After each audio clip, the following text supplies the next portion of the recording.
The Star Wars Old Canon Book Club is made possible by contributions on Patreon. Head to patreon.com/SWOCBC for ad-free episodes, reading guides, movie and TV episode audio watch-alongs, and more. Today's Old Canon Fact of the Day comes from A Guide to the Star Wars Universe, 2nd edition, by Bill Slavichek, first published in 1994. Wampas never hunt when they are hungry. Instead, they capture living prey and store it in their ice caves for later consumption. Today's selection is The Empire Strikes Back, a novel by Donald F. Glut, first published on April 12, 1980. Enjoy the show, and may the Force be with you, always.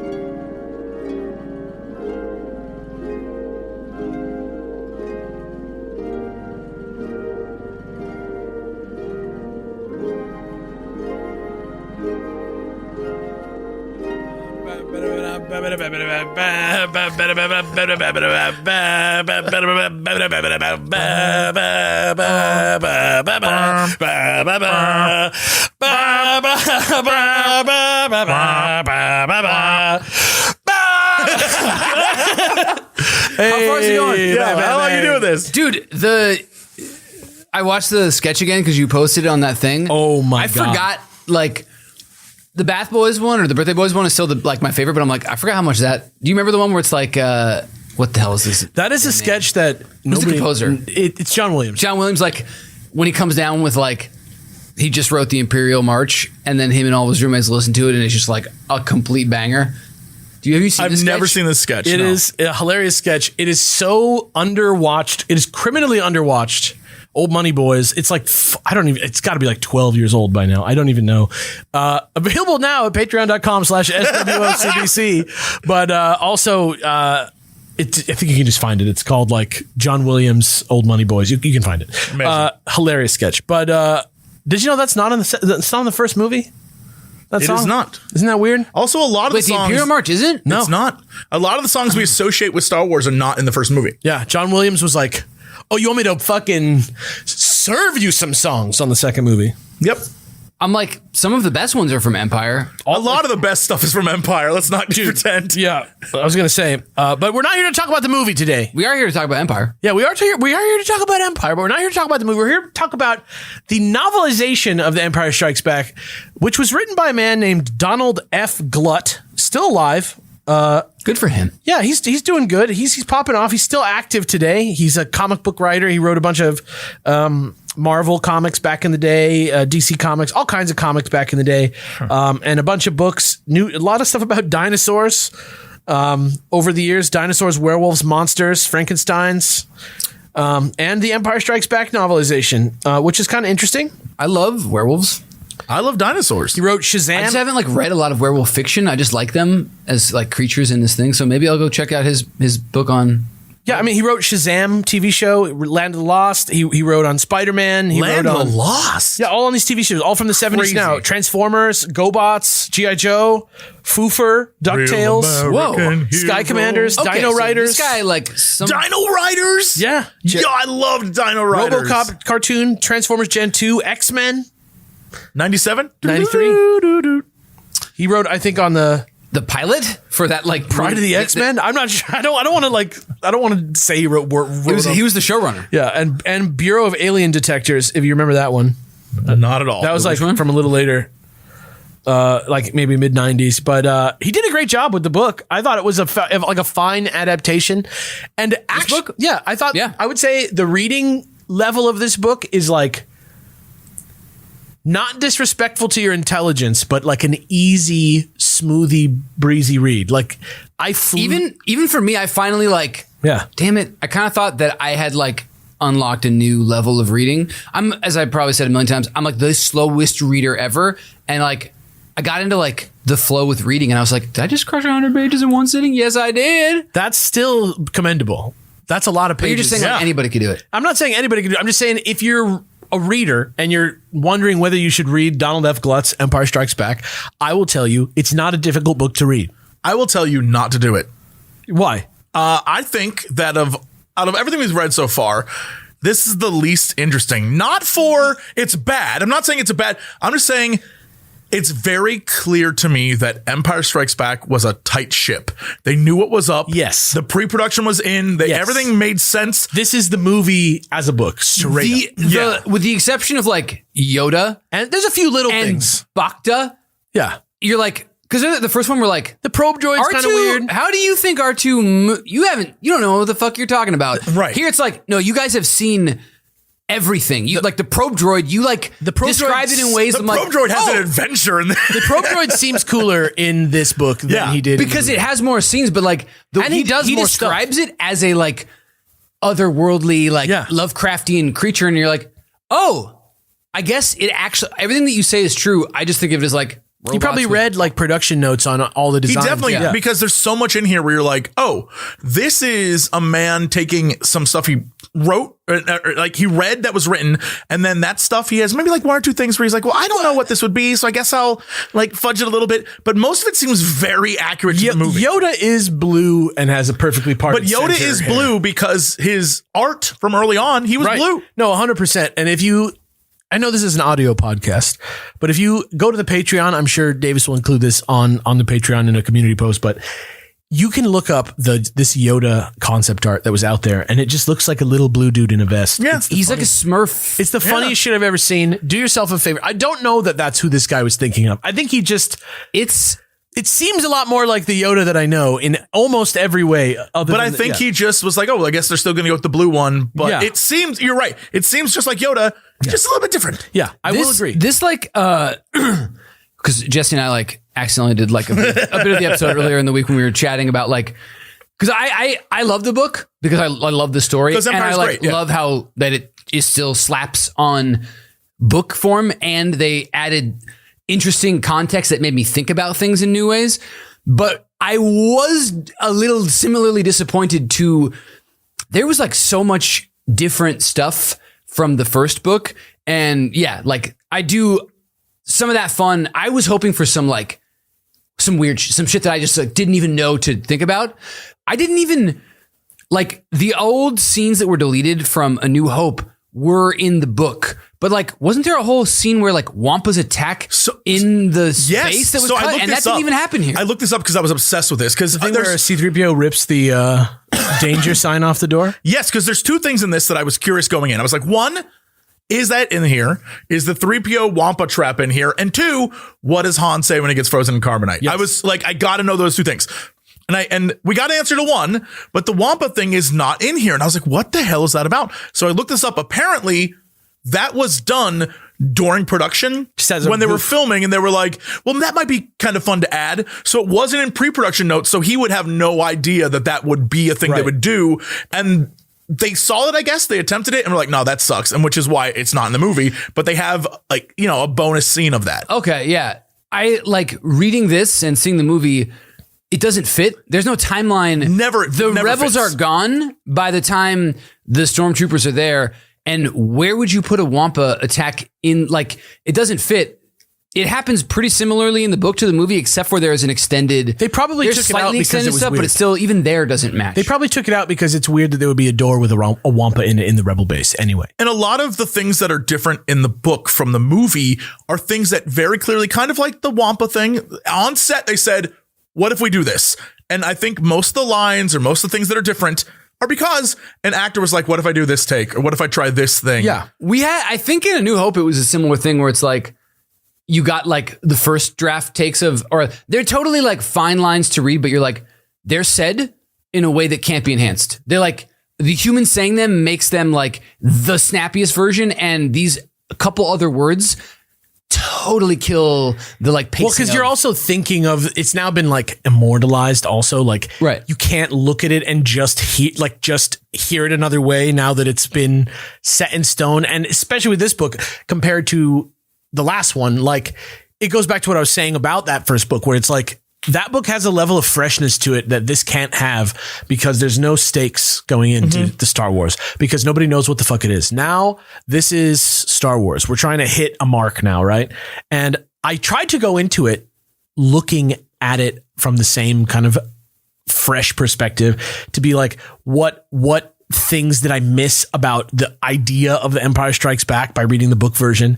I didn't find that much. And like Jesse said, it's not the most interesting piece of Star Wars history. It's pretty accurate. The probe droid builds a shield around itself to stay the night in a way that it doesn't really in the movie. The probe droid has like battles. Yeah. It's taken on, it fights like a rebel. Wampa. Yeah. It kills a dude. Like it has like a few other scenes. Yeah, it does. It has a few things. That was interesting. I did find it interesting that there's some like, you know how George was talking about fucking poetry? It rhymes. Yes, it all rhymes. Yeah. Yeah. So, bro, like Obi-Wan tells Luke, you have to go to Dagobah. You have to go meet Yoda and you have to train. It's our only hope.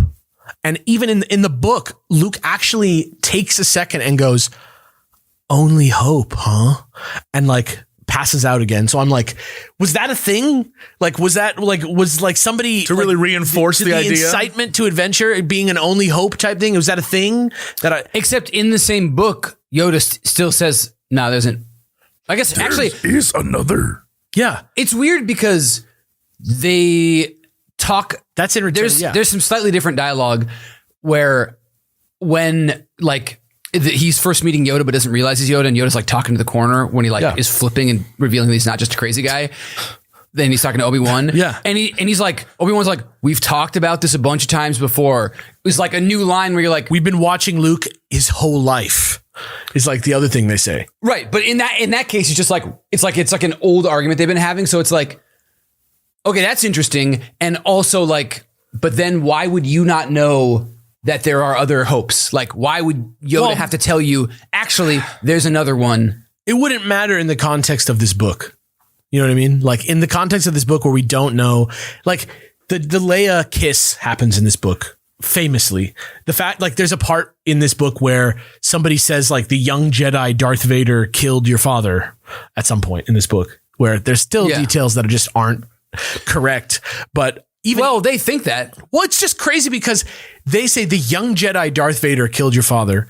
No one would ever make that mistake. Oh, sorry, you're right. Like there was no Darth Vader before he became Darth Vader. It was Anakin Skywalker who then became Darth Vader. So it's like, it's just wrong. The only person that knows that is the person lying to him. And the reader. Yes. And the reader in 2023 who's years ahead.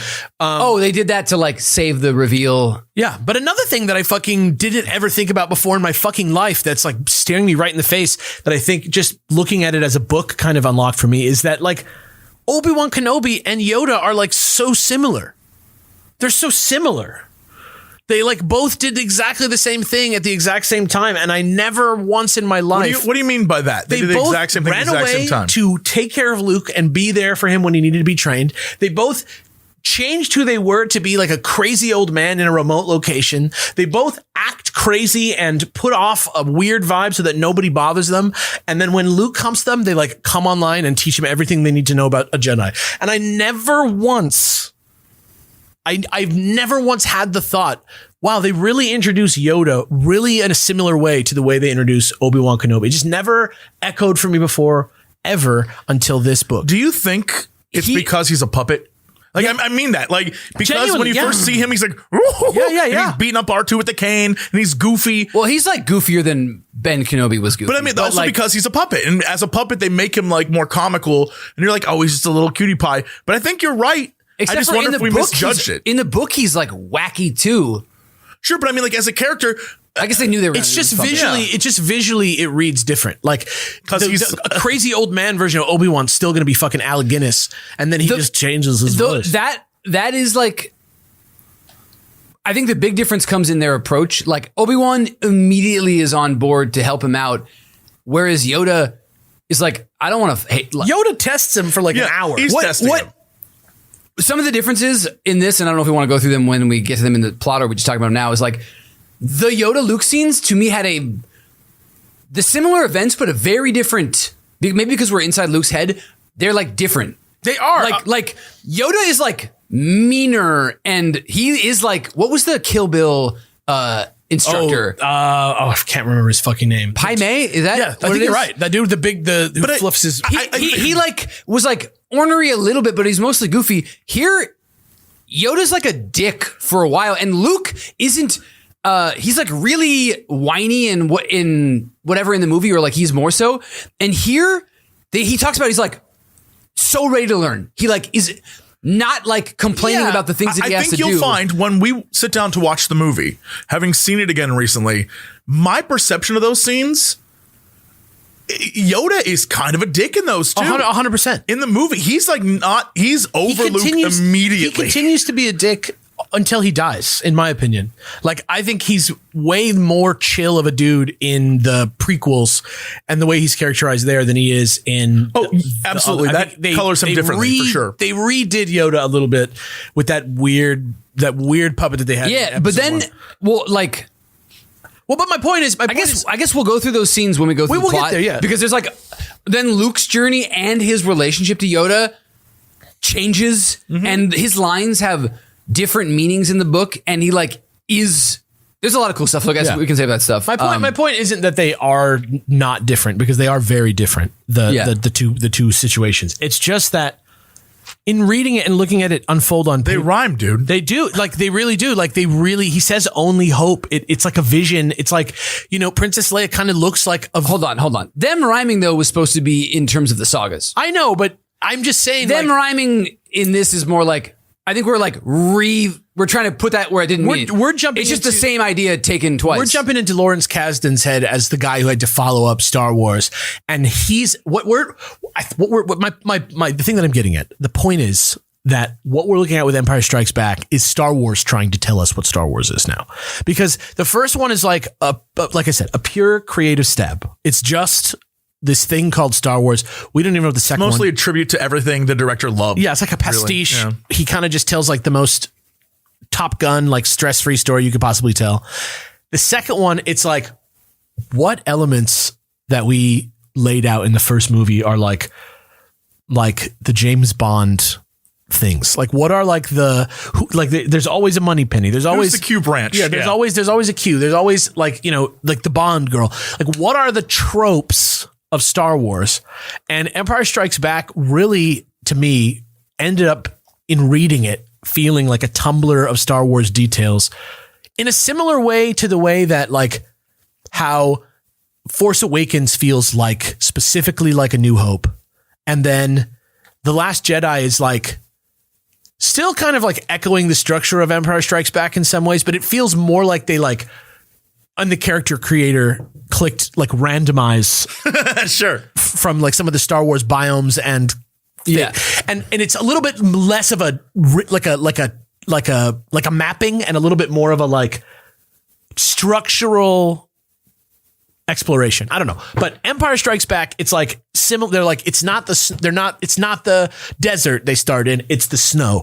And he has a vision of the guy from the first one, and he has to go find another guy this time. And then this time the wizard is like the thing about the wizard is not he's an old man. He's like what if he's like older than the old man? Like, what if he's like a super wizard? And so like, that's what he is. The interesting thing is that to me, I have like the opposite opinion. I like, and maybe I'm coloring it with everything that comes after, where everything after is like really takes from Star Wars, but Empire feels so fresh because they're like, we don't need to do like the space battle. We're going to do like a whole new biome, a whole new type of, instead of it being like a space battle or a ground battle, it's like a aerial battle down here. They spend a whole sequence in an asteroid field, going in and out of it, going into one, having a space slug, I agree. Going to do new things. Like, the only thing to me that's similar, I guess, if you squint, is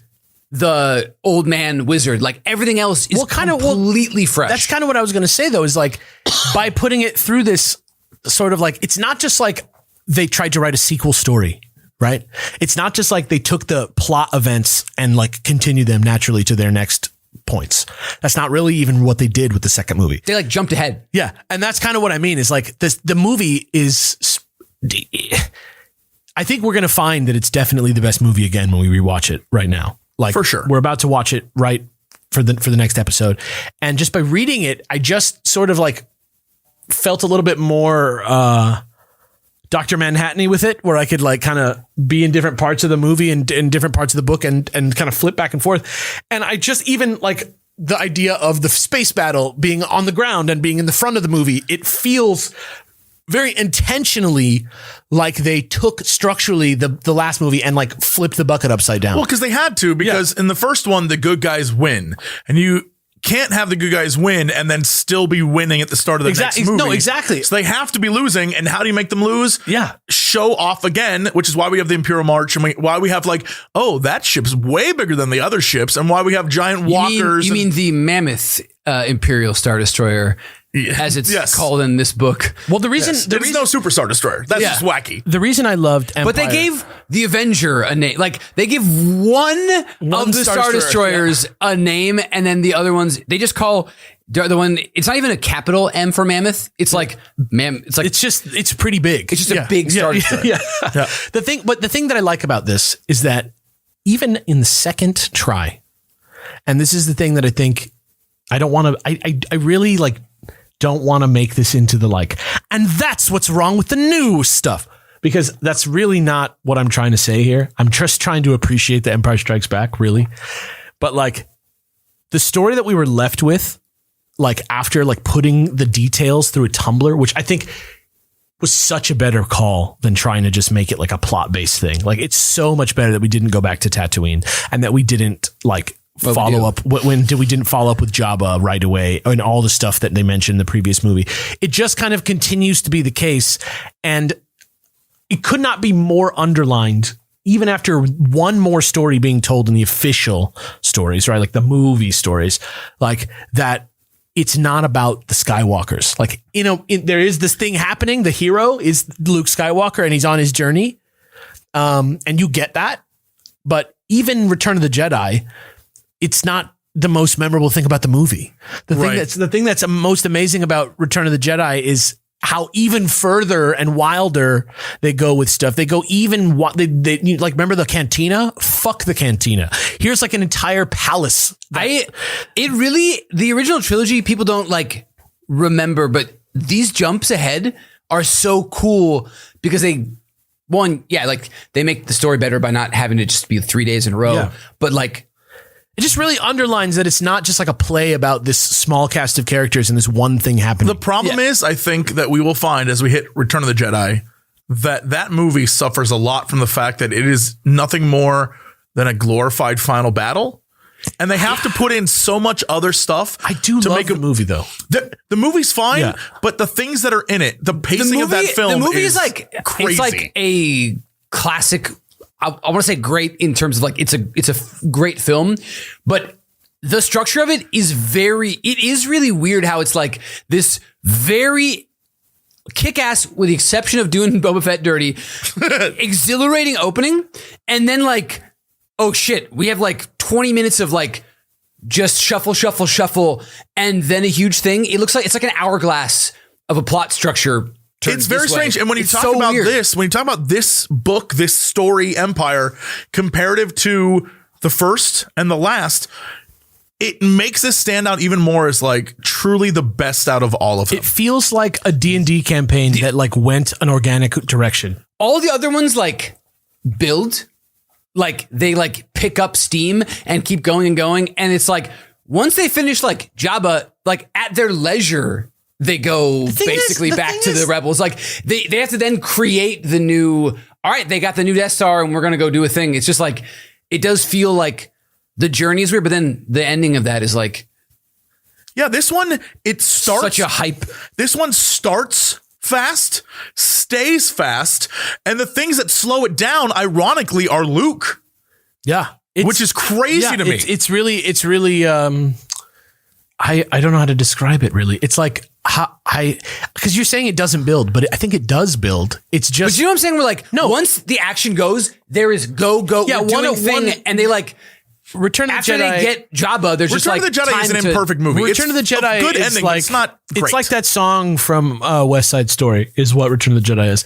You know, the why one where it builds here continuously is that you have two separate plots. So Han is in a like fucking Mad Max Fury Road, never ending shit. Like if you just watched his movie, it's like from fuck to fucked in Carbonite.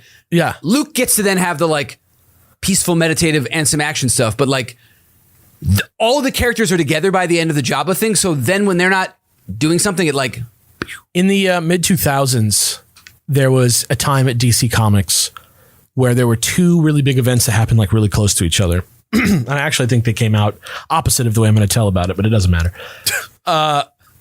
One was called Infinite Crisis, and it was about like the Superman coming from the previous reality, like version of the multiverse, to like, you know, fix the new multiverse, which got like messed up. It was like a boomer Superman coming back to like be mad. It was similar to Kingdom Come in a way. It had like also another Superboy from like another universe come in. The Green Lanterns are all everywhere. It's like, you know, a huge fucking thing. Reality is reset at the end. Everybody dies. It's fucking insane. It's like this, just the most Return of the Jedi shit that could ever happen. And it's drawn, so it doesn't have to have a budget. So it's like just huge nonsense. It was great, but it's just crazy. Then there was something called Identity Crisis, which was by Brad Meltzer, who's like more of a novelist than a comic book guy most of the time. I think he parlayed it into a Justice League run, which was cool. But point is, it was about somebody murdered the elongated man's wife, and the reason that happened, and the Blue Velvet-esque story that's like just lurking just beneath, destroys the fabric of the Justice League from the inside based on like personal trust. It's about like them wiping a dude's memory and then Batman finding out, and then them wiping Batman's memory so that he didn't find out. And it's like, how do you justify it? Right. And it's just this whole like crazy thing that almost destroys the Justice League and all this stuff, but it just happens on like a personal scale, and it just is in contrast a very like similarly epic tale of superheroes tackling, you know, big stakes, but it happens on like a emotional battlefield. And I think Empire Strikes Back is very much a space opera, but I think this is why I was wondering where you're going with that, and then it was a part I was going to bring up where it's like what is cool is that they saved the biggest battle for the end in a lot of Star Wars, and this one is actually the most important mental battle. Yeah, right. Like they make the other characters they're just like shuffling, and I guess they get in the thing later, but it's just Luke and Vader get their battle. And what could be more of a gauntlet for the mind and the heart than to have to lose to win? You know what I mean? Yeah. To have to have your world shattered to win. And I think that's why they got Donald Glut instead of oh my God, why can't I remember the name Splinter of the guy? Yeah, what is his name? He's like so famous. He has 3 names. Somebody help me. Alan Foster Dean. Alan Dean Foster, that's right. I got him just on the right order. Yeah, that's fine. I'm sure he'll be on it. I think he'll be hype about it. Okay. I think that's why. Or because like Splinter is a little whack. Well, because I'll tell you this, as boring and by the book as this adaptation is, the thing that is utterly fantastic. I don't agree that it's boring. It's just what I mean by boring, and what I think Jesse meant by boring also, is simply that it's not a shakeup for us, the readers now in the new old canon book club, who are looking for like crazy revelations about the history of Star Wars. It is just a very by the book, straightforward adaptation of the movie that's very close to the movie, basically. Right. But it just gives, if you're looking for it, new perspective on things. Sure. It's just not as interesting as the Luke's from the Journals of Luke Skywalker or whatever, because that is like an unfinished thing, and we got to have this fun. And it was like being told like a guy was telling his nephew the story. So the reason I think they brought this guy in is because he's much better at like traditional like character work. I would say that everybody's characterized much more realistically, and I would say that he's such a good romance writer, Donald Glut. And I really don't even know if he's like lauded for this, because his bibliography doesn't really seem to support this. I thought he was so excellent. I would say that Han and Leia is better written in this book than it is in the movie The Empire Strikes Back. I was more swept up in the romance of Han Solo and Leia Skywalker in this than I was in the movie. So there's an original plan by George Lucas that exists. 9 movies was always his thing. Sure. Right. Yeah. But the original plan was that, and this is during Empire. Yeah. His original plan is that Return of the Jedi would be the conclusion of the Luke Vader storyline, and that Han would die in Return of the Jedi, and that his sister would go on to like run a bunch of stuff. But the next arc, the next 3 movies was going to be about taking down the Emperor and the Empire. And in the end, he reunites with his sister. And so there was a whole Whoa. That was going to be a whole other thing. Yeah. It was just ending Vader. Vader was going to end in So it Return of the Jedi. was even more like Dune. That would that would like super then explain why and the original 1, 2, and 3 would be about Obi-Wan. I think one of the we need to get back to the book and your point because I have stuff to add, but especially a thing that I think we're going to find when we do Jedi is how Vader goes from being in this book. Vader is on fire. Yes, Vader is the sickest. He's so scary. He's cool in a New Hope. This is the Vader that you all fucking love. This is really the first time he's been on the page. He's so smart. Yeah. But then he becomes like the Emperor's bitch in the next one. And oh yeah, that's another thing. Yeah, it's like, and that it always feels a little weird now rewatching it where you're like, oh yeah, like I just accepted it and it's fine. But it's like who he is in this and who.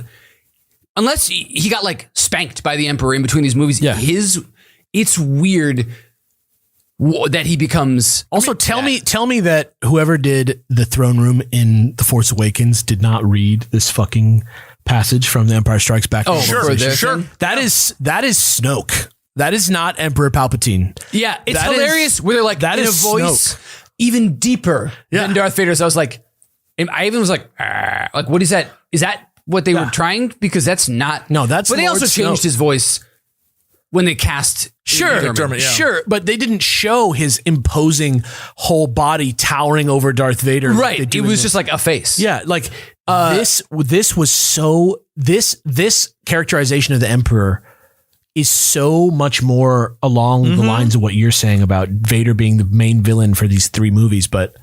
I don't know. Maybe he just. I guess we don't know what happened. Well, I think what happened was that everyone decided to care a lot about Vader and Luke, and the movie was all right. We got to make this movie about Luke redeeming Vader, like that. We have to change it up because originally he was going to kill Vader. Like that was the plan. Yeah, that would have been great. What you were saying though about the romance between them being better, I 100% agree with, and that's why I think I like this so much. Is that it's like. Authentic to the movie, and what I'm sort of assuming, or maybe I'm just wishful thinking, is like this is like what they were hoping to come across in the movie, but cutting, editing, and things might not be there. Glut has had some sexual partners in his life, and George Lucas. Go on, yeah. I'm saying like I'm just kidding. Like he's basing also the descriptions off of like. He didn't write the script for the movie. He didn't write the script. He didn't write the film. But the way that he like paces that stuff out is good. But yeah, especially their stuff. Reading through it, I was like, this plays so well. It totally like the only things that don't play in the book form are him crashing into Dagobah is like in the movie, it's like a harrowing thing. And here it's like, and he was there and he landed somehow. I think he literally said somehow. And I think I might have highlighted it because I'm like, the Emperor returned somehow. I guess even that's a reference to somehow to Star Wars. Sure. And then there's one other sequence in the movie that's like, oh, well, this is way more exciting in the movie than the book. But their romance, their back and forth, the added dialogue, some of the lines aren't as good because they're longer, but the added dialogue fits perfectly with what happens in the movie. Like it's exactly that tone. 100% better. But some of the scenes like are subtly different. Like the scene where he like, my hands are dirty. Like he doesn't get interrupted by C-3PO. They have an extended scene. Right. They kiss more. She kisses him Although back. it is weird that like Chewbacca is watching. That scene, it feels it felt like Grandpa Chewbacca was watching. Yeah, but it's like, I think it's very funny. Maybe, or it's like he's happy for his guy. That's what I mean. Yeah. And remember, in his culture, it's totally okay to watch, your grandpa look at porn. Yeah, we've seen the video, pornographic images on Christmas Day. But that's why I came out on his new Oculus Quest 3. Like I like the stuff the way that they recontextual. There's so much of Luke that is, maybe you guys all got this from watching the movie, but like made me feel things deeper and like understand things more. And I think we'll just save those for when we do each of the scenes when we're going through it. Luke also kind of emerges fully formed for the first time in this book. In the movie, he still has a lot of whininess. And in this, he kind of like whines in the beginning of Yoda, but then he basically immediately is like, I am ready to unlearn everything. I take nothing. I'm going to be the best I can. And then he like connects with the Force, and then he starts speaking to them as equals. Like the scene where he's like, I'm going to go to my friends is not like and they're like, it's not like but I have to. No, he's how he does it. He's like, I'm going to do it and I will be back. Yeah. And I will not. It's like a man who's telling you, I will not fall to the Vader. Not like, no, I have to. It's like, it's a totally different thing. And then in the end, when he's hearing, which I was surprised because what I always heard was that nobody knew until the movie came out. Know. I was going to say the same thing. Vader was his father. And it's like, no, it's fully in the book straight up. And also we know when did this come out compared to 1 month before the movie? I guess like no one had Twitter, but it's just weird because I mean, there's a lot of stuff about. You want to know something else crazy that I looked up just while we're on this tangent, just for a second? Yeah, 1978, 2 years before this, there's like a newspaper story about David Prowse going to some school to like talk to some kids, and they're like, and it's Darth Vader, and he comes in and hey, and they're like, what's happening in Star Wars 2? And he's like, well, Luke's gonna go find out that Vader is his father. And in the fourth one, it's like Mark Ruffalo being like, he kills half of everybody. Yeah. No, exactly. You're like, what? Why would you say that? Yeah.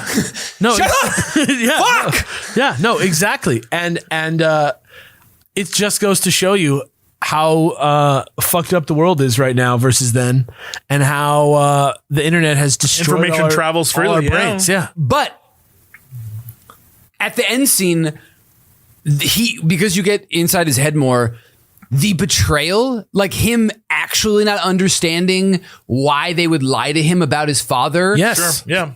It sticks out to him. And for me, I'm like, oh, now I totally understand why he would not go back to Yoda until he's already a master. Like why he would force choke, why he would be like, you guys are wrong. He didn't trust him. You actually are. You lied to me. You didn't trust me with the truth. And I know Vader, even though he's my dad, it's not like he was lied to. And here he's like, like Luke knows. It's like he can feel it's not deception. And so you're like, whoa, I actually can see fucking why Luke would be like, I'm actually going to complete my own training and not do what you do because both of you guys are wrong. It's only betrayed by like one of the last lines of the book where he's like, all he knew that he had to do was go back and finish his training with Yoda. And I'm like, I guess never mind that. But he doesn't in the movie. So it's very hard, I think, also in movie time, just the idea of they hit the climax, they got to wrap it up. Like you can't just have a movie keep going like you can with a book where you can be like, okay, we're going to take a minute to like, what's going on? Was it Luke when he's in the movie, he's like, why didn't you tell me? And then like, oh, and now he's in a back to, and now we're moving on. Like it's just real quick. Luke is like fucking traumatized at the end of Empire Strikes Back. Like he's standing there. He's like looking at his own hand that like got blown off by a like laser sword. And he's hanging by like one antenna. He's like looking out at space, like pondering his mortality. Like it almost feels like he's going to jump off. It's so, well, in the book, he falls. Yeah. What's sick is that they at the end, they like in the book like catch him on the Falcon. I'm talking about after he's You're talking about like when he's looking at his robot arm and he's like, yeah, like when he's already home and he's like, wow, I'm like part Vader now too, and I'm like fucked up, and I'm not good, I'm not well. Yeah. Yeah. It is different than, because here you get to hear his voices and his thoughts, but it's a lot of that is so different in like ways that might seem subtle or like might seem like, yeah, that makes sense, but it's like I didn't get that read from it. They even like, I mean, they mentioned that like anger leads to the dark side, but they have extended scenes where he does, like they in the novel show him getting hyped up on the dark side and like, yeah, like the, but they also drop some like fire hints, and I think if I was George Lucas, I would have stuck with it. But the cave scene. The cave scene is so much cooler. It's so much cooler in the book. It's so much cooler. We'll just talk about that. We got to talk to it. Yeah. A couple like random fun thoughts before we just dive into these, or just like thoughts about it that I noticed. One, rip the era of super horny Luke. Any chance Wormy's gone, he gets, he has no thoughts about Leia sexually. Like she kisses him in this still famously, but they knew that he's like she and Han were going together because. Even them like flirting in front of him, he doesn't even have a thought of jealousy. Like there's no, that's just dead. They like, they're like, we're done with that. He does the things he does to piss Han off, not because he's like, I'm going to bang Leia. Like he's just like, I'm going to give Han a hard time. The Luke was already chastened by the time he was on screen. Right. Yeah. But like in everything else we've read, if ever they could spare any sentence to talk about. Yes. Oh yeah. No, 100% over him. So I miss that era. And then, this is weirdly the first time, like, I know that we've read other stuff here that's not what we think of as like canon, like Splinter the Mind's Eye. But I think because like Han and Chewie are like my heroes right now, in particular, because like they're the comic heroes. Sure. And then we got 2 great books. This was the first time that I was like, oh, that didn't happen. Like, it didn't really happen in this character's version, like the stories that we read. So I got bummed out about that. But then I had another revelation about like, I see them as though it did happen. So, and nothing, they don't about Han Solo at Star's End. I'm talking about like, we got really good character study of Han in the last couple books, and you just see more of Chewie. You don't get a character study of him. But I was like lamenting that, oh, now that we're like onto the second pillar of like, the first movie is like, you're talking about like tiers of canon right now? Yeah. Like, it's like, that is real. Second movie, that is real. And I was like, oh no, I'm going to like lose something that I liked. And then reading it, I'm like, oh, this totally still fits with what Rit wrote before. And then from then I was like, whoa, when I was a kid, I didn't think about that on that level. It was all real to me. And it was beautiful because like, it didn't necessarily matter as much to me what the movie thought the character was as much as what I thought the character was. Sure. And so this is me getting back into my old like bike and like taking it for a ride, but with my adult brain where I'm like, wow, okay, I am feeling the same way, but I like know more, but it's still this ultimately the same thing where it's like Han, I love Han even more because of the books that might not have happened to this Han, but they're for me when I read him, so I think about them. And this definitely happened to that Han. Yes, which is kind of weird to think. But about. What's interesting, that is definitely what happens. But I don't know. It was just cool, and maybe because Han and Chewie are so, it's not like they don't have like a million billion things where it doesn't make sense. Like they're guys that were fucking smugglers, so they probably did those things. Yes, but it just made me like excited to keep reading and like maybe hopefully not be bummed that like Bollocks and Blue Max are around because like their essence. They're probably part of the Falcon now. Yeah. Yeah. What's interesting about the whole like Han Solo experience in general is just the idea that like, as we continue on, everything you're just talking about, they then take Harrison Ford as a person, and it isn't just Han Solo. It's kind of like the books in the future this is the continued adventures of Harrison Ford in space. It's wild. Yes, 100%. He is, and again, it could be just because I'm like Han's like I'm high on Han right now, although I still love Luke. He feels like the main character of this because he has all of the agency, and also he did kind of get when I'm like smuggler shitty Han that Force Awakens brought back doesn't exist anymore. This movie just like this book and movie will prove it. Like Han from page 1 is no longer a New Hope Han. And I think that's what works so well about At Star's End and the other stuff is that those showed that he is more than just the guy from the book, that deep down he has this and he's this. He rushes out to solve every problem immediately. Anything that happens, he's like, fuck it, I'm going to go take care of it. He takes care of Luke. He goes and handles the fucking probe droid. He saves the princess. He like navigates and outsmarts the fucking Imperial fleet and Vader. He like goes to Lando, and even when he's about to get fucking whatever, he's like, stop. Don't do this. lock up Chewie. He won't be able to handle himself. Like to the end, he is like Han's version of a fucking Jedi. And it's like, whoa. Even the idea of him going and like, I got to go see Jabba. It isn't like, I'm out of here, losers. He's like, look, I'm going to handle this. I have to deal with it. And then I'll be back. Like, chill out. I just got to go over and deal with Jabba because he's going to keep coming for me. That's a pain in the ass. It's weird that I agree he's an adult. It's weird that I agree with Han in the book and with Leia in the movie. What do you mean? Like when at the beginning, when he's like, I got to go. Like, and she's like, yeah, go fucking money mercenary boy. Like, I'm kind of like more on Leia's side, the way that it kind of plays out. That's because the movie is fast. They have to keep it going. No, exactly. So you don't have that experience of Han being like, look, I love y'all. I want to be here. Exactly. It doesn't come across that well. Yeah. Yeah. Actually, one of the notes I made was like reading through these at a slower pace made me like think about the characters more. And I'm always like, yep. Han's got to go do the Jabba thing because that was what he was talking about at the end of the last movie. But here they like take the time to contextualize how he feels. And it's like he stayed on longer than he should have because he like fell in love with the cause. Yeah. And that it's like hard for him. And he is like, he was big brother to Luke in the first movie. And he is again here, even when Luke's like, fine, just go again. And with Leia like that too. He's also trying to become like a grown up in the sense that he comes through in this like a lot, but he like all of his flirtations with Leia are what like a 17-year-old kid would do. Like, I know you like me. Like, come on. But he sticks around because he wants to be with her, but he just doesn't know how to emote I care about you until much later in the story. It's at the end where he's like, shit. He's the one who I love you. Like, it's tough, but he can't even do that. He's the one who falls in love. It's funny. Absolutely. Yes. Absolutely. Like Leia is already on board from the beginning of the story, and it's actually him kind of like falling in love with himself. It's really great. It's instead of having the hero fall in love and become the hero, they were like, Luke is now the Jedi, so that's going to be he's like Christ. He's married to God. Well, I think probably once they were like, we're going to make it father and son. They're like, that's the relationship. That's where his growth will be. Mm-hmm. And then we're like, Han is going to be the emotional center of this.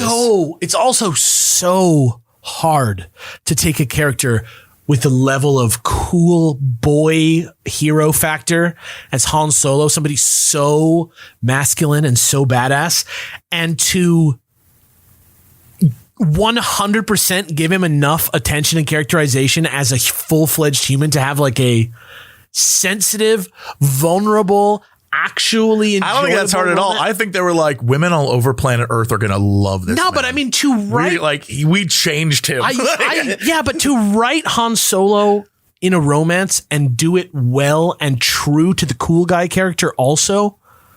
Like, that's the fantasy. I know, like but the cool guy I'm just saying, dude. Not every supermarket rack novelist could do that. We talk about like Han somehow is always people like respected, and it's like somehow good. Yeah. And I was thinking about on the flip side, the anti-Han is Boba Fett. Where it's like, you one time nailed this cool character and every attempt since has made it fucking worse. Yeah, we don't want to see any more of you. Except for like the first season of the Mando where you're like, no, but just make him like, just stop having him do too much. Don't worry, Davis. You're going to get plenty of Boba Fett exactly how you like him. That's true. You're going to get so much that you will not want to see him anymore. The expanded universe will... You will never... Expanded universe Boba Fett, you're going to be like, oh, you will shit. Never want to see this motherfucker. They do a cool job with him for some of the stuff. It's the Clone Saga stuff where that's like... Why did you do this? You'll never want to see Boba Fett. We are literally years away from even having to talk about that. Boba Fett is going to... We got a lot of cool Boba Fett. Pre-therapy for that. Boba Fett's going to turn into the fucking like Deadpool of... Pretty much, yeah. He's everywhere. But that's what I'm saying. Is like recently, in the last like 5-6 years, there was like an era of time when like the main plot of Batman, the comic book, was that he was like gonna marry Catwoman and was just like bonkers, head over heels in love with Catwoman. And it like shattered, like it split the fan base in two because it's just so hard to comprehend somebody like Batman being in love. You know what I mean? And I get that. But I also used to be that guy where like when I was younger, whenever you had a hero that had kids, I like disconnected from it. I was like, nope, because I was fantasizing about being that character and like kids. But now as I'm older and I don't have kids and I won't have kids, but now seeing that as like, oh, it's an emotional thing they have to grip with that's also just as impactful as them having to physically punch somebody or do something, or like, especially in the case of Batman, whose whole business is like him being fucking miserable is the fuel upon which the starship of vigilantism takes to the skies. Right. And so like, wait, you're happy now? Yeah. Oh shit. How do you be happy and be like Batman? It takes a brave writer to tackle that. That's what Tom King did when he wrote that story. It's like he tackles it from that angle. And I'm just saying, to keep it true to the character, like Donald F. Glut did in writing Han Solo and Leia the way that he did, I just think that was really, like, I don't know. I think it's worth it to read this book just for that. Yeah. Like, I guess, we had to read this book because that's what we're doing. Sure. You don't have to necessarily. And so, I would definitely agree. Like, if part of it for you is like getting some wacky shit, this does not have the wackiness, Nope. but this is the kind of thing that like strengthens my love of a thing I already love by giving me new information that I am choosing to believe is what was intended for the screen. Just, you don't get to get their fucking head words in. Shall we quickly break it down? Try not to get too hung up because it's going to be all my notes are literally just differences. Yeah, it's going to be all Empire all the time for like a few weeks. So I just want to. I couldn't be happier. I want to blow through it. So first, chapter 1, we have Luke. He's out on the. First, we have a forward from Luke Scott from George Lucas that made me laugh. Where he was I did not have this forward. I don't think. Oh, I guess because I have the collection. Yeah. But it was just a bullshit thing where it's like, well, when I was first writing these, because it was like when they released this collection of it, like 20 years after the movie came out, it was just him talking about how he knew all of these fucking things and how he had it all planned out. I just was like, fuck you, George. Yeah. All right. Liar. All right. You fucking liar. On that note, Luke is on a tauntaun on Hoth. Piece and of shit. It's cold. And the rebel base. Tauntauns. They're lizards. They're little lizards. I knew they were big lizards. I didn't know that. At first I was like, excuse me, they're cold-blooded. And then the other part of me is like, excuse me, shut the fuck up. It's a fantasy universe. You don't know that they're cold-blooded, dickbag. And they're furry, bro. And that's why they're furry. Me. So they're going around and he calls out to Han Solo to say, hey, I'm done scanning the planet. But like, oh, look at that. A meteorite just hit. So I'm going to go check it out. And then Luke's like, okay. Han's like, okay. And Luke goes over there and then he gets attacked by the Wampa, which knocks him out in a single swipe of his paw and kills his tauntaun by crushing its skull in his hands. And he hears it, but he doesn't see it. It's pretty crazy. Dude, this book also is like way more violent on the page than on the screen. The Battle of Hoth is violent in this. There's like, I think smushed. It's crazy. Yeah. They get, it's same part. I saved one of the clips, but I'm like, I didn't realize that those lasers like ripped bodies apart and that they were screaming and charred corpses. Yeah, it's wild. Yeah. It's so, you can tell they had to have a budget for the movie versus like the book where he's like, so yeah, then this guy flies directly into the thing and it explodes. And this guy's vaporized. And this other dude was incinerated. And you're like, oh my God. It is crazy how many things get fully incinerated in the Empire Strikes Back novelization. Turns out the meteorite is an Imperial probe droid and it like starts its journey. Han gets back to the ice caves on the new base. He's checking in with Chewbacca, who's fixing the Falcon. The two of them plan to leave so they can pay off the fucking bounty with Jabba. I kind of forgot that the entire bit for this episode of Star Wars Columbo is like, oops, they forgot to like fix one thing on the hypers drive. Like it keeps going. It's a good goof. It's like, it's so good. They keep circling back around to it too, which is hilarious. What movie did I just watch where he keeps trying to drink a cup of coffee? This is the same bit. Hudson Hawk. God, fucking damn it. Not just coffee. A cappuccino. Yeah, sorry. It's a 4 out of 10 at best. Okay, so happy birthday, Bruce Willis. I think I agree with you. Happy birthday, Bruce Willis. I love you. That movie sucks. Han goes on to say his goodbyes. He's not doing great with Leia and Luke. He goes to say goodbye to Riken. Riken's like, don't worry about those guys. They don't know shit about fuck. Leia hears this and she gets in an argument. He says, come on, you're just mad because you want to fuck me. And she's like, you're just useful. And Leia's like, I have to go. And then they're in chapter 2. And then the probe droid continues. He has a little adventure. The probe droid has his own little like.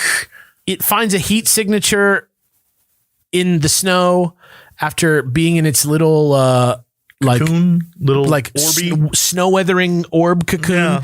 It absolutely vaporizes a Wampa with a laser beam in a way that I don't think Star Wars lasers can unless they come from a capital ship, but it happens. It's just like completely. It's like Blade vampire killing, where they describe it as like just he's incinerated. Like every molecule is gone. And also, I think that the probe droid is described in a much more spidery way than he ended up in the actual movie.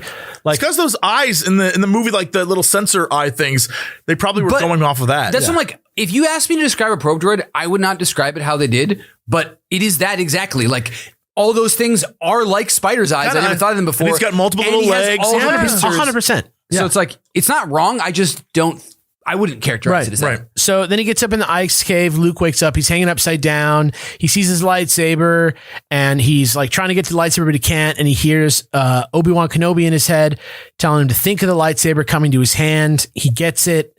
And it like, they really do a good job of explaining how the Force works in a way that gels with the movies. He didn't just fall into the Force. It's just like in Splinter the Mind's Eye and the original Star Wars, they're not sure what the Force is. They don't really know what the fuck. Like, they like float a fucking tray across the room together to like press a button. I don't know what the fuck's going on, but this book like creates Star Wars as you know it, including the Force. Everything that is the Force is here, and especially reading it, they describe. It's not even like they had to later find out based on what it is in the movie. They describe it exactly how he thinks about it and how you. I guarantee that Lucas bit you read was him being like, I figured out what the Force was. Yeah. You know, like it's very clear they know what the Force is at this point. Which is why it's upsetting that we end up with midichlorians, but whatever. Well, the forward was about Empire Strikes Back. It doesn't even actually really matter about the book novelization. It was just like, we were just thinking about how we had to continue it. And I knew from the beginning that Vader was Luke's father. Like, that's like what the excerpt was. Never mind. There's no way. There's no way. That's why I literally was like, lol, shut up, fuck George. you liar. Because it's just when a person that's insecure about something like keeps saying it and they're like, and obviously I knew this, and you're like, shut up, George. Nobody asked that question, but you just did you know? I love you. You've changed my life more than any other creative person, George, but shut the fuck up. Yeah. He frees himself and then takes the Wampa out in 2 swings. Then he's like stuck out in the night on the planet. Back in the hangar, Han and Chewie are finishing up the repairs. R2 and C-3PO are like, where's Luke? And Han's like, Luke didn't come back? What the fuck? So Han is like, I gotta go look for Luke. I'm taking a Tauntaun. And we'll love it.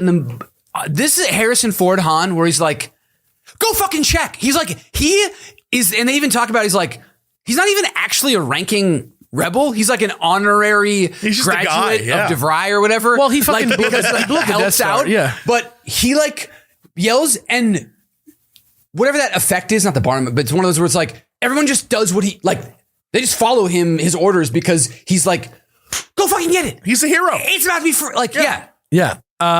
Han's out there in the Hoth. His Tauntaun dies. The probe droid buries itself. Oh, that's when it puts itself in the snow bubble. Earlier, it just fights the Wampa and kills it. Han races through the snowstorm. The Tauntaun is dead. He hears the sound. Luke is laying there in the snow dying. Luke sees Obi-Wan, who tells him he needs to go to Dagobah system, and that is his only hope to train with Yoda. And he sees a figure coming to him, and it turns out he thought it was Ben, but it was Han. And the Tauntaun gets to Luke, and he does the thing where he cuts him. He doesn't say the line that he says in the movie. And I thought it smelled bad on the outside. That's not. He has. I forgot what the exact line is, but it is a different line. I wrote it down. He says Jabba won't need those bounty hunters. Yeah. Oh, yeah. Yeah, it's just not as good. Chapter 3. And he like puts up he puts Luke in the thing and then builds a tent. Then he builds a tent. Does he do that in the movie? He does that in the movie. I don't think about like the tent. Remember when they wake up in the morning and he's like, "Hey, we're up." Is that a deleted scene from the special editions? He builds a tent. You can see him putting the stakes in. When Wedge or whoever it is comes by. In my head, I don't remember that. There's a lot that, again, only having watched it in the last like 5 months. I watch this movie every year, so it's not like I haven't watched it in a while. There's just moments where you forget. Those little, like, there's so much. I don't give a shit, not like it's bad. When I'm watching the movie, the hottest part of that movie isn't like the tent being put up and down. Right. True. I just was thinking about it now because it's a book, so you spend more time. But the movie, again, is like so tight. It clips along, and you're just like in it. Yeah, you miss stuff. Like in the book, This book, I could believe, takes place over several weeks because they don't like say time. In the movie, it's like kind of immediate, but like they imply that they hid out in the star thing, fixing the ship for a while because like they went from chasing them to being able to call in a bunch of bounty hunters from presumably all over the galaxy to meet. And then it took however long it took to get to whatever. But in the movie, it feels like it's a day. The movie time is weird because Luke, how long does he actually train with Yoda? It feels like he's there for a while, but when it cuts to Han and Leia, it feels like they're in the moment still. So the back and forth is weird. I completely agree. It's a little strange. And the back and forth still happens here, but because the movie isn't going, it's like you're like, oh, this is you can flip the page back and you're back in the other page. Yeah. Chapter 3, Leia, they're in the hangar with Chewbacca. The droids are like, they're dead. And statistically they're dead. They have to close the base for the night. Oh yeah. There was some things also, just to jump in, that I guess I never thought about it because I never really like understood what they were doing on there, like why they were out or on patrol besides just like we're doing patrols. And I guess like because the weather is so inclement and it's so barren, they actually are like their scanners only go so far, so they literally have to like go out and chart more of the planet. Yeah. Because it's so crazy. And then at night, the reason they close the doors, I didn't think it's like the inverse of the Riddick planet where it becomes like the day after tomorrow level of like absolute zero. It's just ridiculous out there. Yeah. I always thought of it on like regular ice terms, but I'm like, oh, so yeah. And like the Wampas, they didn't like really know they existed.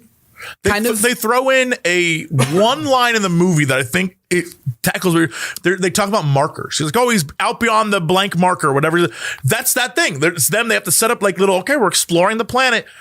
But it's a throwaway line. But here, Han's like, ice planet. Oh, well, it's been, now that we just got to this new place. Also, they like talk about that they used giant boring, like they fired lasers to make the base. How very Last Jedi. It just is like, oh, I guess that would explain why it's like perfect circles. I don't know. It's just cool to know why the things that I've always looked at exist. It's like that really cool introduction to Mos Eisley that they had. That was just like really informative and neat about. And you're also like, wait, most of this city is subterranean? Yeah. Of course it is, but like, you don't think about it until you're like, wait a minute. Yeah, of course. Yeah. So the sun comes up. The probe droid wakes up out of its little snow blanket. Zev is there. He catches a reading on his thing for Han and Luke, and it's like that scene where he's like, hey, thanks for coming out. We're hanging out here. And he's like, ha, they're alive. A couple laughs and a couple beacons. So they get back, and then we find out that originally Bacta was some sort of living red goo that you pour on people while they're hanging there. Yeah. Rather than a tank that you submerge people in. Yeah, it's like, it was red, it's weird, and then they describe it as alive. A bacteria. Yeah, Bacta. Yeah. The Bacta are growing well. Like it's just a bacteria that cleans. And then also they're like, the scars should be gone in a day or so, which is hilarious because Mark Hamill is still scarred. Yeah. Unfortunately, there's no Bacta in the real world, so his scars exist forever. Yeah.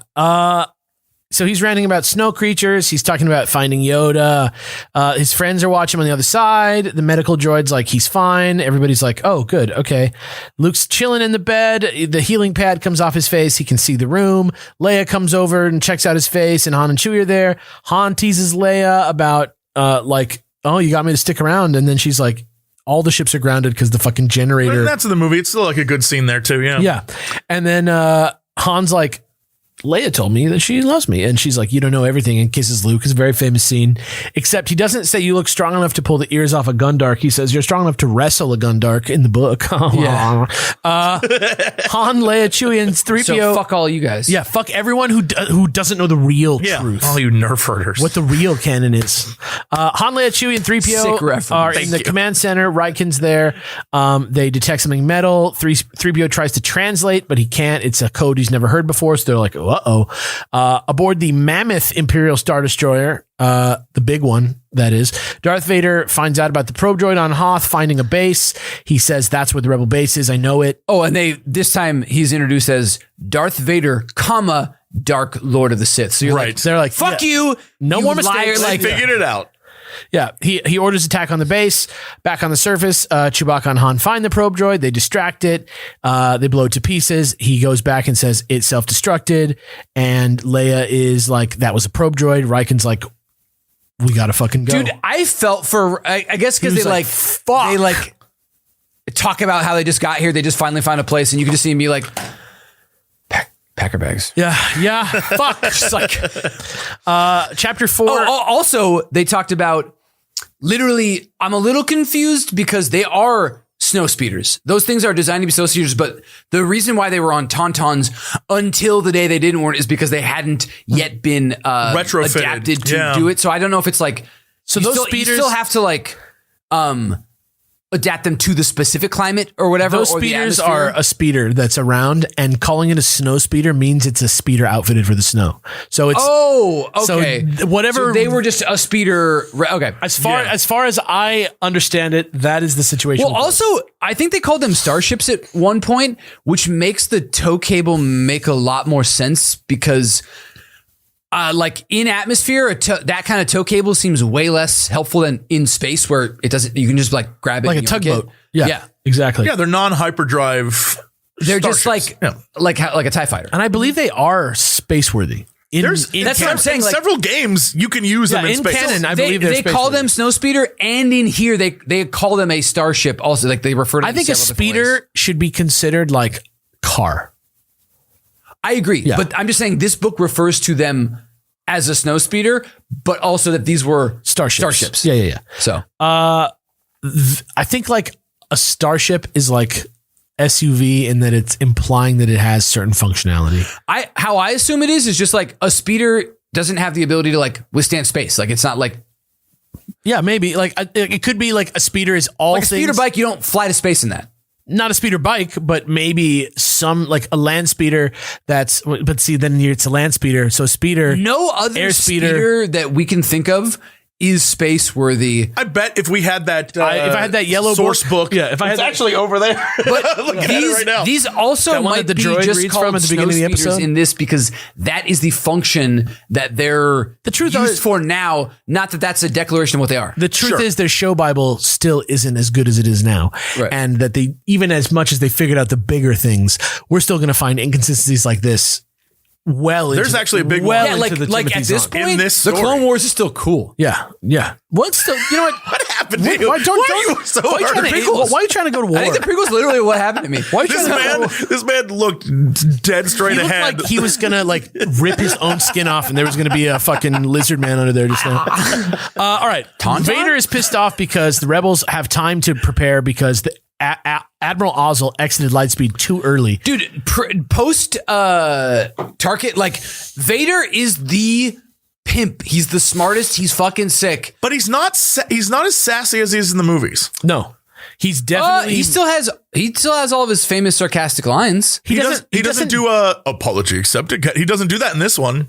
He doesn't like dunk. Doesn't he? No, he doesn't like dunk as hard. He doesn't dunk his officers. He's a badass, but like in this one, and Nita is killed. He like has him executed rather than him killing himself, like that kind of stuff. Oh, you're right. He still but chokes Ozzel with the Force. He is still the sassiest person in Bespin. He still is like, be honored if you would join us for dinner. Yeah, is a joke like that. Like his entire bit with Lando, I altered the deal, or like, oh, I'm sorry. Do you not think that you're getting the royal treatment here, bud? Yeah, it's like Bane. I'm so sorry. Yeah. He's still like, I think that people forget that that's like, the evil strong guy is like doing bits. That's like that's where he's at. He like Vader doing bits is a good Vader. He's my favorite Vader. Vader's shtick is the best shtick. What does he say in fucking Rogue One? That's like so. He says like one. Be careful they don't choke on your aspirations. Yeah, he says like one little Vaderism. Back at the base, Leia is like, we got to get out. Han's like, I got to fix the Falcon. Then he doesn't do the he's not able to do the repair. Leia's like, the rebel transports leave. Luke and Han say goodbye to each other. Luke and his co-pilot Dak prepare their snowspeeder, prepare to fly off. On the whole Empire myself. He's like, I bet you can, Dak. This is. Oh, sorry. R2 and C-3PO say goodbye to each other, and they all like, it's time to go fight the Empire. They all have, this is like such a great goodbye, and it's probably great in the movie. We're almost halfway through. At book pace, it is like, oh yeah. Again, they haven't seen the movie, so they don't know that they all like come together in the end. They like think they might never see each other. Realistically think, and like R2 and 3PO's rapport is as good as ever, except for like 3PO more overtly like loves. I think like he's overtly much is more anxious attached. Yes, such a friend. Chapter 5, rebel troops prepare to fight back against the invading Imperials. Luke and the other snowspeeders engage the AT-ATs. Dak gets just absolutely mangled in the backseat. So many people get brutalized in this fight. Yeah, it's kind of awesome. Back at the base. This is kind of cool. Like, I know they say deflector shields. I guess I didn't like... Ion cannons were not right in this. That's the only thing, but like, the setup for like the whole Hoth thing makes a lot more sense here. Like they just kind of go into it because they have the fucking the fleet right now, their armada, their like 6-ship thing is like, fine, we lost the Death Star, but like this thing will fuck up anybody. It will like glass cities. And I guess, do they say it that it's like their deflector shield? I think it's maybe like geothermally powered or something, but it's like so powerful that that's like why they can't get close. They can't bombard it. They can't do anything. And that these like, that's like not what that thing is for. Yeah. It's too big. It's like as big as planets. Well, and I feel like people think are oftentimes like, why do they land so far? Like, why don't they just like park up on it or whatever? And it like science deflector shields are like more of a thing. Yeah. It's very similar to going back to Dune, the concept of like you can stab him with a knife, but you can't shoot him with something because of speed. Like, right. But I guess like maybe because I just didn't see Dune, I didn't understand that in the same way. But the book spends more time talking about it, so it like makes sense like why they can't do it. So Dak gets murdered. They fix the Falcon. This was the implication that because he's like, oh, I couldn't get my seatbelt in. I thought he like blew up. Like in the movie, I thought he just gets like fried. But here he has a line about that he can't. His like seatbelt isn't working. Yeah. So is the implication then that because they also mentioned that he has a giant, he's like bleeding from his head. Oh yeah, he bopped himself. Yeah. I thought in the movies that he was like exploded from a shot, but here I think my read was that in the movie he had a really like basically just like smacked his face. I'm pretty sure that they are different. In the movies, he gets like his screen explodes or something happens. He in just front goes of like, him. "Mah!" Okay. Yeah. Then yeah, this is more grisly to me. Oh, everything about 100%. This is grisly. General Veers is in the lead walker. They fire on the shield generator. Rogue Squadron uses tow cables on the speeders to take out their legs. Luke's speeder is damaged. He uses a cable to get up to the belly, uses a saber to open the hatch, throws a landmine in the walker. It blows up. He hits the ground and gets knocked out because he like basically jumps like 5 stories down to the ground. And this thing blows up. And that's what's going on at the end of chapter 5. Chapter 6. Oh, was there any? So the ion cannons are wrong, but like in terms of what they're doing, the ion cannons will fire several blasts, which should destroy any ships in your flight path. One ship, which they don't do. They shoot one, like the Avenger. They shoot one of the Star Destroyers, but it doesn't like. It just knocks out the power in the movie, and like. From then on, ion means like not it lethal. Knocks out the power. But here, and this they say it will destroy. Yeah. But like there are 6 Star Destroyers. That one cannon, it didn't destroy them all. No, it's just supposed to be cover still, I think. Okay. Yeah. The thing that they don't explain much of is besides that first ship leaving, they don't like go through it as much. So I was just confused like what it meant. But I guess that's just a giant ass cannon. So rebels start to lose. Leia's like, retreat, disengage. Han is like on the command deck now, takes Leia and 3PO out of there to the ship, but the path gets blocked by like fallen ice. So he's like, all right, well, I'll get on the Falcon. Back on the battlefield, it is just a fucking...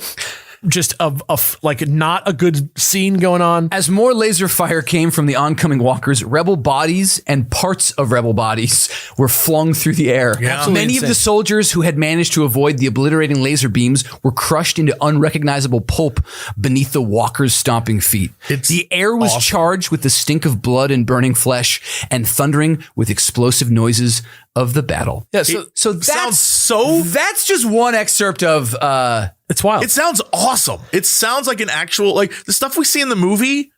Most of it's the same shot of the rebels hiding behind, in the bunker, hiding, down below the sort of. It's cheap. They were like, this is the opening. Or they didn't even have like the capabilities to. But in the first book too, it was the same where like the description of what the lasers did like were crazy, and then in the movie it's just pretty good. It fell over. It's still pretty good in the movie, but it's there's also different. Two big inconsistencies in this. There's two major deaths that happen. So Hobby is one of the deaths, and General Veers. Yeah, Veers is killed in this. Yeah, Veers just fucking dies, even though he's in the next movie. Right. And I wrote this because I did research on this because Hobby dying in this tripped me out. I was like, hold up. That doesn't make any sense. So for people who know Hobby, you probably are aware of the X-Wing series of books where he's just fine.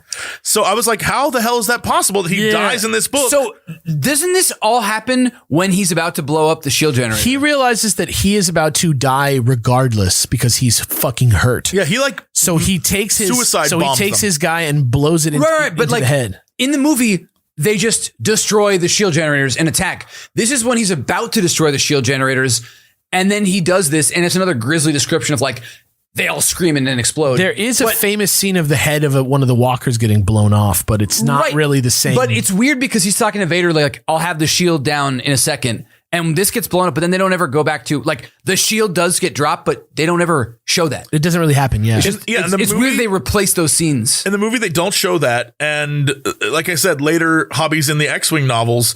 I looked this up because I was like, all right, this is crazy. I'm not crazy because him dying here, I'm like, that name is so fucking familiar. Yeah. I don't know. I remember those. Michael J. Anderson has a field day with But it's in the book. So you figure like the books would at least stick this.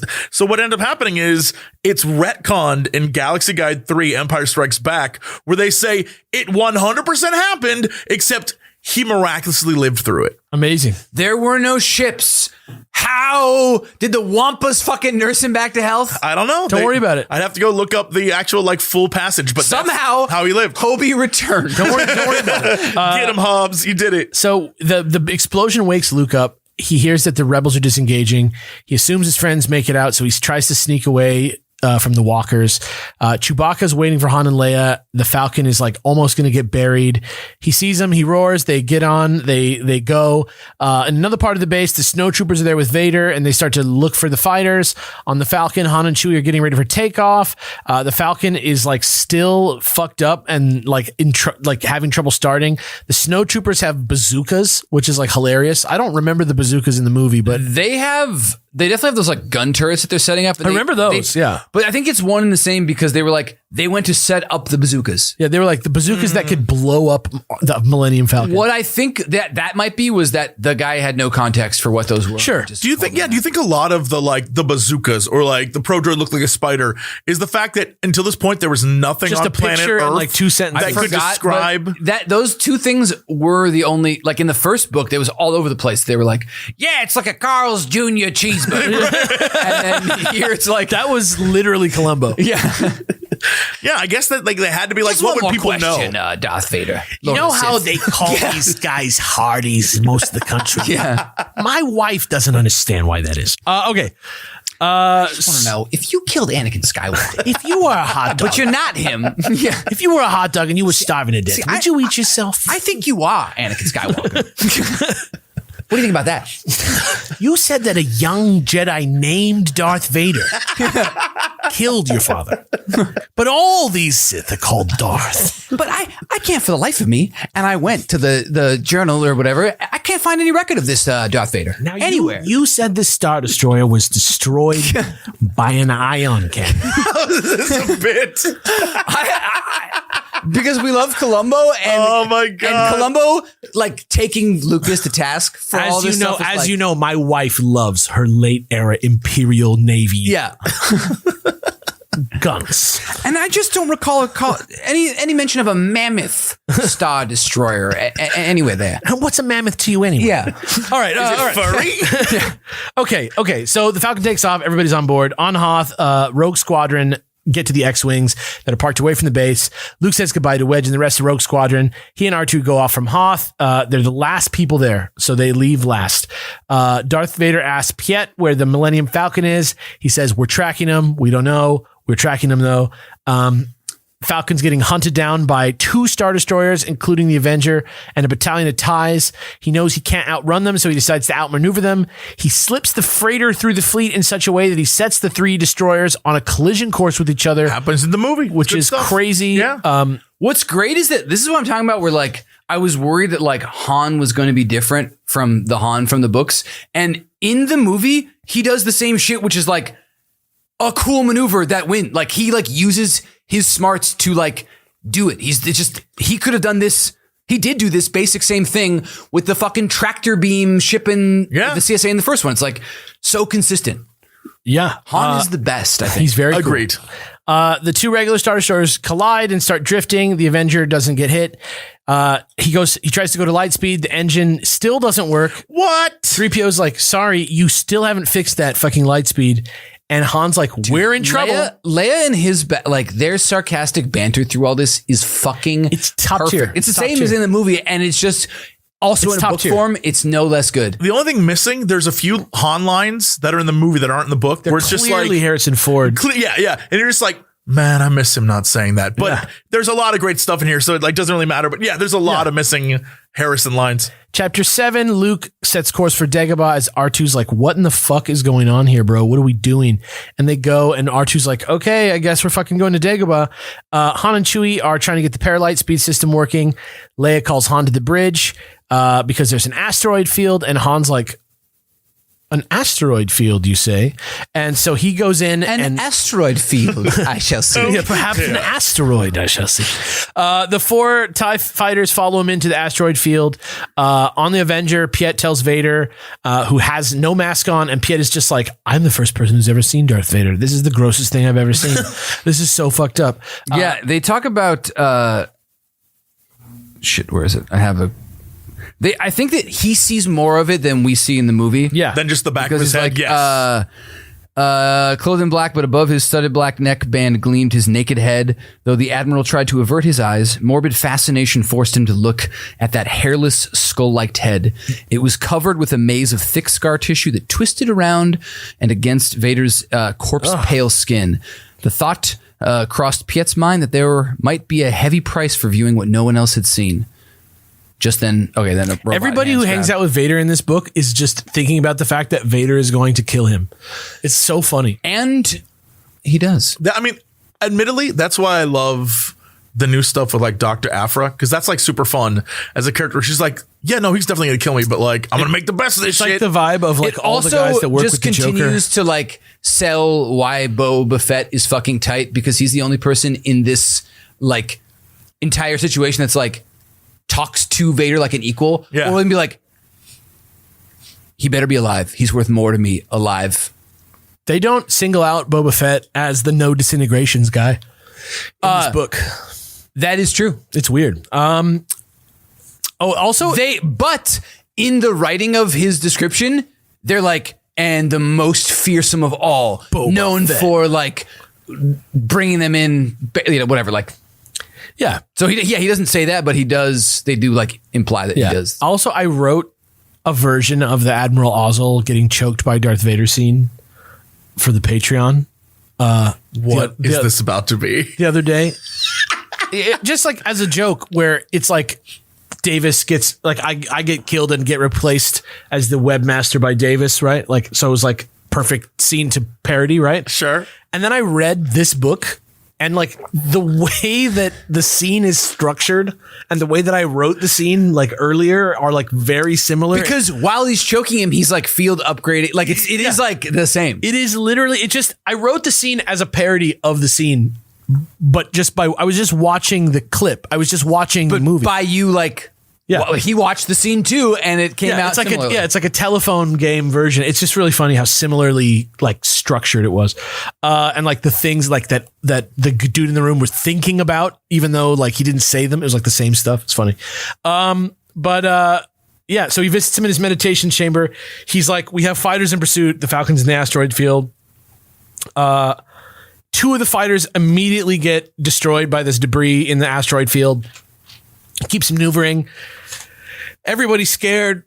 And then the last 2 TIE fighters crash. And then Han is like, all right, I'm going to zip into this fucking cave. And he zips into the cave. And then Luke gets to Dagobah and crash lands into the swamp because his instruments malfunction. It's like pretty similar to how the Y-Wing goes down in Splinter of the Mind's Eye, where you're just like, oh, up. Oh, no, we're down. Yeah. And so, like, it's like a sick scene, and you, like, it's like a cool effect that crashing here. It's like, and he's in it. Yeah, so Luke gets out of the cockpit. R2 falls in the swamp, gets attacked by the swamp monster, just like in the movie. He gets spit out onto the ground, and Luke goes over to take care of R2 and set up shelter. And he's like, what the fuck was going on with Obi-Wan Kenobi? And his X-Wing, he realizes, is like in the swamp in a way where he's not going to be able to get it out very easily by the normal means. Foreshadowing? Absolutely. Chapter 8, Vader holds a meeting with the fleet commanders, tracking down the Falcon. He's like, sweep the asteroid field. Piet's like, hey, Vader. And Vader's like, what? Your dad. What do you want? And he's like, calling. The Emperor called. And he's like, boo. And he goes and... yeah, this is a very weird, like, I mean, in the first book, the Emperor is a fucking joke, and then now they're like, he talks even deeper than Vader. It's like I said. So that's how you know that he's worse. This is Snoke. Like, this is straight up exactly what happens when Kylo Ren goes to talk to Snoke. It is like, there's no way that they didn't look at this scene. I'm just saying. It's so similar. And then, so Vader takes the call in his private room, and he's like, maybe I'll have the boy join me. And the Emperor's like, yeah, okay. Yeah, you know what? Fuck around and find out. Do that. Maybe that'll work. He'd be great. They like describe, I guess I didn't save this one, but like, they just like in his head, Vader talks about how scared he is, which is weird because you're like, I guess their relationship is so weird in the way that it changes that it's like the idea that Vader is trembling at the Emperor. I just don't. Have I ever told you about the tale of Darth Plagueis the Wise? I like, it doesn't matter because like, this is only one version of it, but like, have you ever thought that like Vader would be terrified of the Emperor? Not in my mind, but like, well, I don't think they figured out the long con of Vader, you know, where he's like, Luke, we're going to take this shit over. Let's go. Yeah. I think they were just, all right, well, the Emperor's this guy and he's tough and he's worse than Vader. So Vader's definitely I think he was much more like, I think the Emperor was much more like Vader in imagination at this point. Like, well, I think when he wasn't like a puppet, nothing leader, and they're like, all right, we need to give him like a bigger boss. I think he's just like a big Darth Vader. He's just another Darth Vader, I guess. Yeah. I think that's what this, at least from this book, this Emperor is, which actually is a big difference. But back in the cave, they're still trying to fix the fucking Falcon. A collision causes the cave to shake. The crew of the Falcon go to see what the fuck is going on out there. Leia and Han share a moment of intimacy that's very well done. She falls into his arms. The moment passes. They're yelling at each other. Chewbacca's spying. Han asks C-3PO to talk to the Falcon and find out what's wrong and to not shut him off when he's like, sir, do you really mean everything electronic needs to turn off? He's like, not you idiot. I need you to like work. And then Luke is getting supplies from the X-Wing before it sinks. It gives power to R2-D2. And then he finds this little weird man, little blue man with a center part white hair, thick white hair, doesn't talk backwards, just kind of talks. The little wizened thing could have been any age. Its face was deeply lined, but was framed with elfin pointed ears that gave it a look of eternal youth. That sound like the fucking Yoda, you know? Long white hair was parted down the middle and hung down on either side of the blue-skinned head.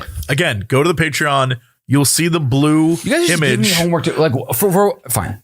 Sorry. I think it's going to be pretty easy to find. Yeah, it's not. Just type original Yoda design, and it is like the second picture. Elvish with like no discernible age. You know, he looks like an old child. You know the Gnome TV show. Yes. Yeah. This movie, like how A New Hope was like so different than sci-fi before it. This was even another step up for sci-fi.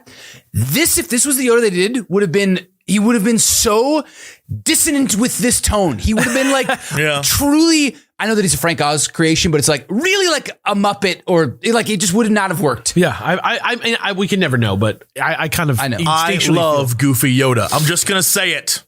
I love him. Me too. I think he's so strong, and I think that it would works have been better if he was like that all the time. It works even better for him because he's not just like an outcast on like a planet with people and that has to talk to people. He's like nuts. He's like nutso. He like has to. He like talk.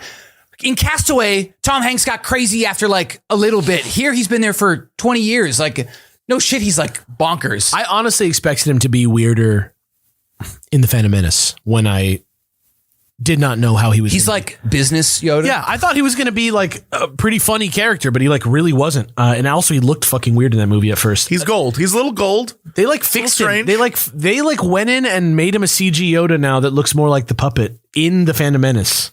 But when we were young, The Phantom Menace had a puppet Yoda. Yeah. Yeah, but it does not anymore. If you want to get messed up, that puppet Yoda, go find an image of him online. He looks like Chris Pine. He doesn't look right. Yeah, it's crazy. He looks really weird. He looks exactly like him. I don't like that. I don't like that at all. So Yoda's like, I'll show you where Yoda is if you let me have this lamp. And Luke's like, just fucking come over here. And R2's like, no, that guy's bad. And then the Empire R2 like gets abused in this book even more than he gets abused in the movie. True. R2's just like too smart. Empire's bombing the asteroid to draw out the Falcon. Han sees through their ruse. They repair the ship. Han and Leia share another moment. This is when they like actually kiss and Chewbacca sees it. Luke. Did Yoda force a Jedi mind trick Luke? I think he did. Because I 100% think he did. Because there is a line where we're like, you know how he's like, oh wait, put your weapon, I mean you no harm? Yes. And then he's like, after some hesitation, Luke quietly put his pistol back into his belt. As he did so, he wondered why he felt impelled to obey this little creature. And there's another time too, when he goes like, when he's pissed off that Yoda's like, I think you should calm down. Yes. And he's like, I'm so calm. It's like, that's like wild. Yeah, it's weird. Like he could. There was like that's the kind of shit that like the weak-minded do, and it's probably just to show how powerful he is. It seems disrespectful to do that to another Jedi. Yeah, it seems like non-consensual force using. Yeah, Luke follows Yoda back to his house, and they go back and forth. Yoda's like furiously chopping up vegetables and herbs and making a stew, and more like platters of food. He says all of this is like. It's like what you see in the movie, but they spend more time with it. So there's a surprising amount of like Swedish chef like stuff happening. Luke starts to put it together that Yoda is in the room with him when Yoda starts talking to Ben Kenobi in the corner like Red Rum, and it's really weird. And we talked about it briefly. It's really interesting to me that Obi-Wan and Yoda chat often about how they were going to train Luke. That's what I was saying. Yeah. That they mentioned like, we've had this discussion many times. You're like, oh, you have That's actually, again, the only good part of those short stories that they released was when Obi-Wan and Yoda have like just sit down chat from a certain point of view. Yeah, it's the only good part of that. So that's that chapter. Yoda's like, he's not ready. Obi-Wan's like, I think he's ready. And Luke's like, trust me, I'm ready. Trust me. I will do anything. I'm a student. I will do this. And so, yeah, Yoda says, okay. Chapter 9, in his private chamber, Darth Vader talks. So there's a couple differences here. One, like, I think that he mentions that he's too old, but like more from a like too set in his ways.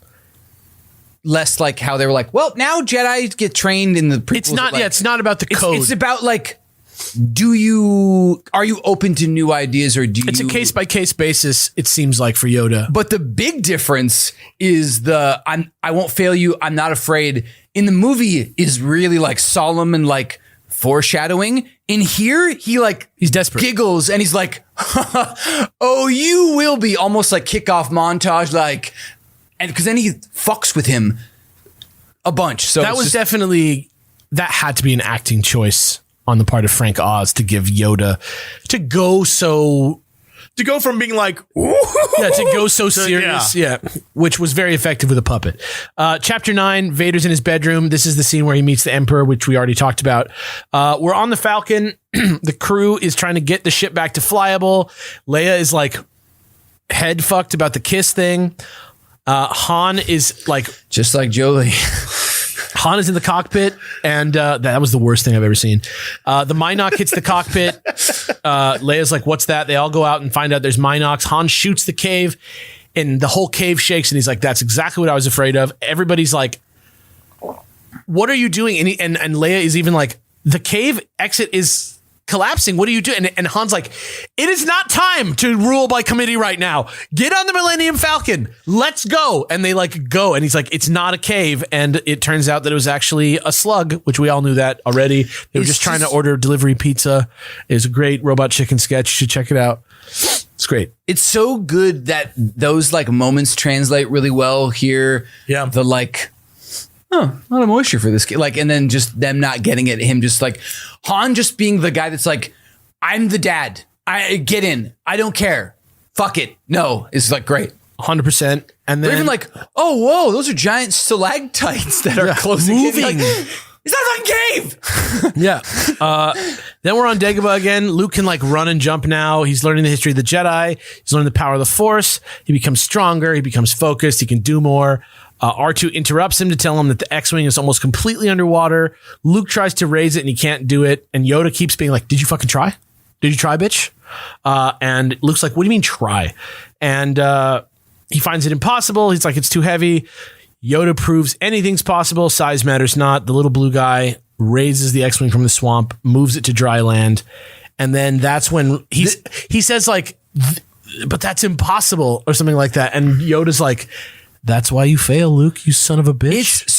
It's the same words as the movie with a different tone because Luke is like into it. Like at the beginning of this sequence in his brain, he's like, I am going to be the best fucking student ever. I'm going to learn everything. And him like, I don't believe it. It's not like the mopey. It's just like the truly like gobsmacked, like, whoa.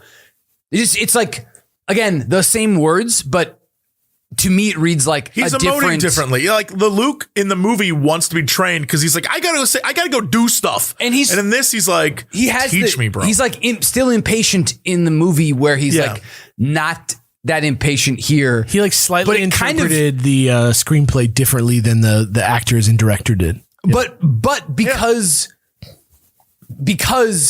Luke like is so whiny, like. It comes off to me more because Luke is less like a dick, and he's not a dick, but like more like open. Yoda seems meaner, and that continues. Like Yoda is extra mean here because he still doesn't want to be doing Yoda, it. yeah, you know, you were saying Pai Mei earlier. Yoda does kind of have a lot more of a like old Chinese man kung fu movie type of vibe to him in this, which I think they like.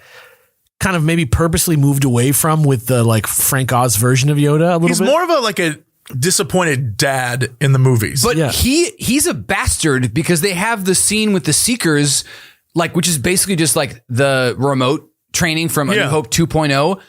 He like just beats up Luke. Like he's like assaulting Luke in the name of training a lot. And in that he like shoots the shit out of him. So I'm like, he's disappointing, but like, it seems to me that also at certain points, he's like fucking with Luke. Well, yeah, 100%. I think in ways that don't come across to me in the movie is in the same way. Yeah, 100%. But there's the difference in using the Seekers in the book versus not having them in the movie, I think is because of what time they had to tell the story to the audience. Because the Seekers in here make perfect sense in that he's getting his ass beat by these things. And sure, he can take on one, but this is very clearly showing he cannot take on more than one.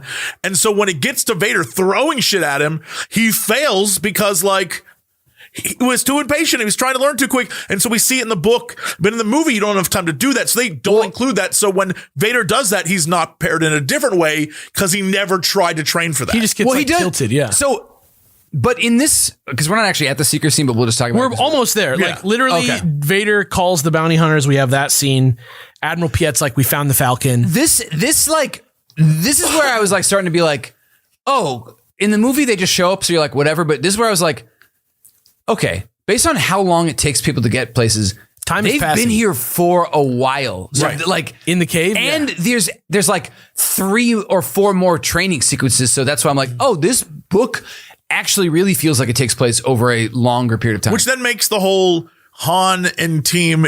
So how long were they in that damn asteroid? You know what I mean? Days. It seems like. Yeah. But we also know like there's sleeping quarters, there's food. So it's like, okay. It's not that crazy. Yeah.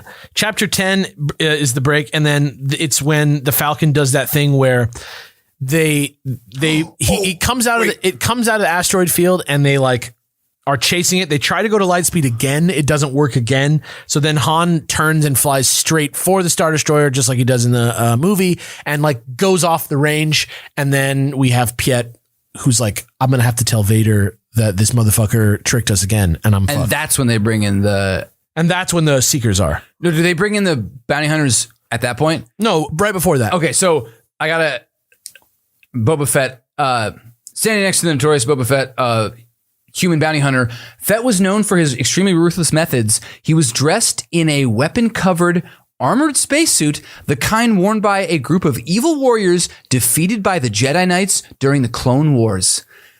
That didn't get anybody's like, I mean, I don't love the Mandalorians, but it's like, I didn't realize like A New Hope opening with the prequels, they were like, oh, his first sentence here is like, this is his backstory. He's part of these guys. They brought Boba Fett in before they even knew what he was going to be. They just like, for the cool design, the holiday special. But I just no, that's not even what I mean.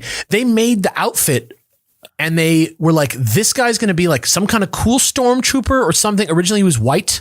Have you ever seen that one? Oh yeah. And they were like, we don't know. Vader's kind of going to be the big bad guy, so we need like another Vader. So we don't know who he is. We're not going to. Is this back when they were just like letting the people at like Alum and other stuff be like, we're going to need new shit, so like make new shit. Yes. Like, so we just like nailed it. Here's this guy. So what do you want to do with this guy? Yeah, that's exactly what it was. There was even like a famous parade where they trotted out like the Vader costume from the movie and the fucking Boba Fett costume. And it's like, what they did this? Like what? Yeah. But yeah, so Boba Fett having an excellent backstory really makes sense because they were like, who is this guy? We want him in the movie. I don't care who he plays. Let's give him like the sickest possible backstory. And they ran with that shit forever. That exact same Boba Fett that we meet right here in this book. Yeah. And also I fucked up. That was Captain Nita who did all that stuff with the Star Destroyer. Yeah, so he's like, apology accepted. Yeah. So now they're training again. This is the Seeker scene. Gets knocked out by the Seekers. R2 wakes him up and Luke's like, I'm making no progress. And Yoda's like, you're not opening to the Force. Luke uses anger to try to open to the Force. And Yoda's like, oh man, dude, there's a dark side of the Force and you need to be calm. And Luke's like, what's the good side of the Force? And it's like calm, peaceful. He defends himself from the Seeker balls the second time around. Yoda gives him a compliment, but Luke has pride and the Seeker balls start up again, yada, yada, yada. Vader orders the death of Captain Nita, now commands the fleet. I guess killing him, yeah. So just now that we were on the Seeker scene, they like talk about, and you see for the first time like anger being a thing where he like gets his ass. The dichotomy of light and dark so is much. here, yeah. And then he like immediately is like, I'm fucking ready, let's go. And he's like, no, you can't. And then he defeats 2. But then doesn't the scene end with him being like, cool, now do 4. Yeah. Right. But they do it again. It's not like, because you were saying that you thought like he fucked up because then he gets, that ties into the flying objects later. Because remember the kitchen scene, he's like, fighting even more Seekers. Like they continue this. No, but I mean, like the whole point of the Seekers is in this, you see his growth with the Seekers, but then at the end, he still loses because he gets tilted. The dark side hits him and he still gets beat up by Vader. And in the movies, they just don't have time to do any of that. Yeah. So they leave it out and then he gets beat by Vader because Vader's like, I got other tricks, bitch. Yeah. Well, I always read that. Well, I guess especially after this, less being like that related to the Seekers and more just being like, you're not on the level of Vader. Like you like he gets good stuff. That is the he point. Gets it off, and Vader's like, without even touching you, dude. I think they just realized in the movie that the visual is so striking. Like Luke is like a little dude in a tank top, and Vader is like Satan unleashed. It's already better to have that. But my assumption, because like that, like they have the scene about the dark side, that where he's like, it's easier. Like, but not more powerful, is in the movie, and it's the Seeker scene. But I think that maybe they were just like, the arc of that is like the remote scene. He like doesn't beat it, learns a thing, beats it. So they're and the Seekers are supposed to be glowy balls, and I bet you that the effect wasn't maybe not as good. So they were just like, we don't need this bit. Yeah. Also, I love the book does this a lot better than the movie for sure. The idea of like you were talking about with the Pai Mei stuff, like the very Eastern kung fu vibe of like, yeah, you can beat someone up with like your anger, but when you're centered and you're calm, that's when you can unleash your true badassness. And when Jesse says kung fu, there was the genre of that's movies. what I mean, the genre of movies, not like no, but there was a show at the time. Around this time, called Kung Fu. Called Kung Fu, you're right. Starring David Carradine. And it was very much like a Luke Skywalker-esque training journey all the time on that show. Yeah. So I don't know. Like, and his character was like, in order to become a master, you have to be balanced and centered. So I feel like, maybe Yoda is kind of a pastiche of all those things. So then Vader orders Nita's death, tells them search everywhere the Falcon could possibly be, every hyperspace trajectory possible. But it turns out the Falcon is actually all systems off. And the reason that they made that joke about C-3PO wanted to turn off his systems earlier was because this time he really does need to turn his systems off to be completely invisible, because they're basically just magnetized to the hull with everything turned off. Leia is impressed, and he waits. And she's like, what's your next plan? Han's like, we're going to go meet Lando. He won this entire Cloud City colony in a game of sabacc. He's a crazy dude. Is that first sabacc reference, or did we already have a sabacc reference? I don't know. I don't remember sabacc reference. We have other games, but the games we've seen so far, Holo no chess. sabacc. Yeah. And then at the Star's End, there's a game they play, but it's a different casino game. Yeah. Yeah, it's like another card game, but it's not sabacc. Yeah. And Jarek? No, I think it's something. One of the games. I think it's like one that's like very weird and from just the book. But yeah, I was like, I think that's it. Then we got our first one. So then they wait for the Star Destroyer to release the trash. Han and company float away with the trash, and they think they got away, but actually there was somebody else. Damn you, Boba trash. Fett! And it was Boba Fett on the Slave One, which they named all the way back here. And I still his Boba Fett, the most notorious and dreaded bounty hunter in the galaxy, turned his small elephant's head shape craft, perfect, the Slave One, to begin pursuit. Again, I was it's just like the best way you could describe it with no context. It is. It just a thing that I've looked at forever. I'm like, yeah, it is an elephant. Fuckers, it is an elephant. I don't know what Boba Fett's ship is called now. Slave One. Always was. I know, but I think they didn't they want to get away from the word slave? Yeah, I think they changed it now for the toy. But he's a bad guy. I know. No.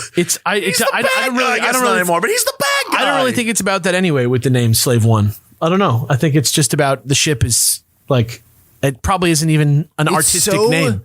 It's a perfectly sick name where Slave One, you're like, one? Is there two? Yeah. It already, I mean, there is, but we know from later on, Slave Two, but we'll find out. I don't know. It's just when they name it, that it drips with some you're wondering, you're like, whoa, I'm already just thinking about what that could mean. Just get ready for more answers about Boba Fett and his history than you could ever imagine that you were going to get. Boba Fett. Imagine Wolverine and how he's on every superhero team ever. That's Boba Fett. Just get ready. We are not ready. He still has that nah, you can talk like this. This might as well be a Boba Fett podcast. The best that Boba Fett has ever sounded is originally. They got a sick ass guy to do it. Let's not fib ourselves here. Yoda and Luke are in the forest running. Luke senses the presence of the dark side coming from the cave. Yoda tells him that to continue your training, you must defeat whatever you find in the cave because the cave is pure evil. Luke enters the cave with his lightsaber in spite of Yoda telling him he won't need his lightsaber. Inside the cave, he pushes through a bunch of this gross stuff to find himself in a fight with Vader. This shit is Lovecraftian the way they talk about a beetle, then joins a bunch of other beetle, and it makes a shape, and then he gets covered in goo. It's and, psychedelic as hell, yeah. I actually think The Last Jedi cave is almost more in line with the vibe of this than how they were able to rep. I love the cave in the movie, but I think they were trying to do it. To be fair, I think they were trying to give it a very scary, dreamlike vibe. I just think, and they do, with the frame rate stuff.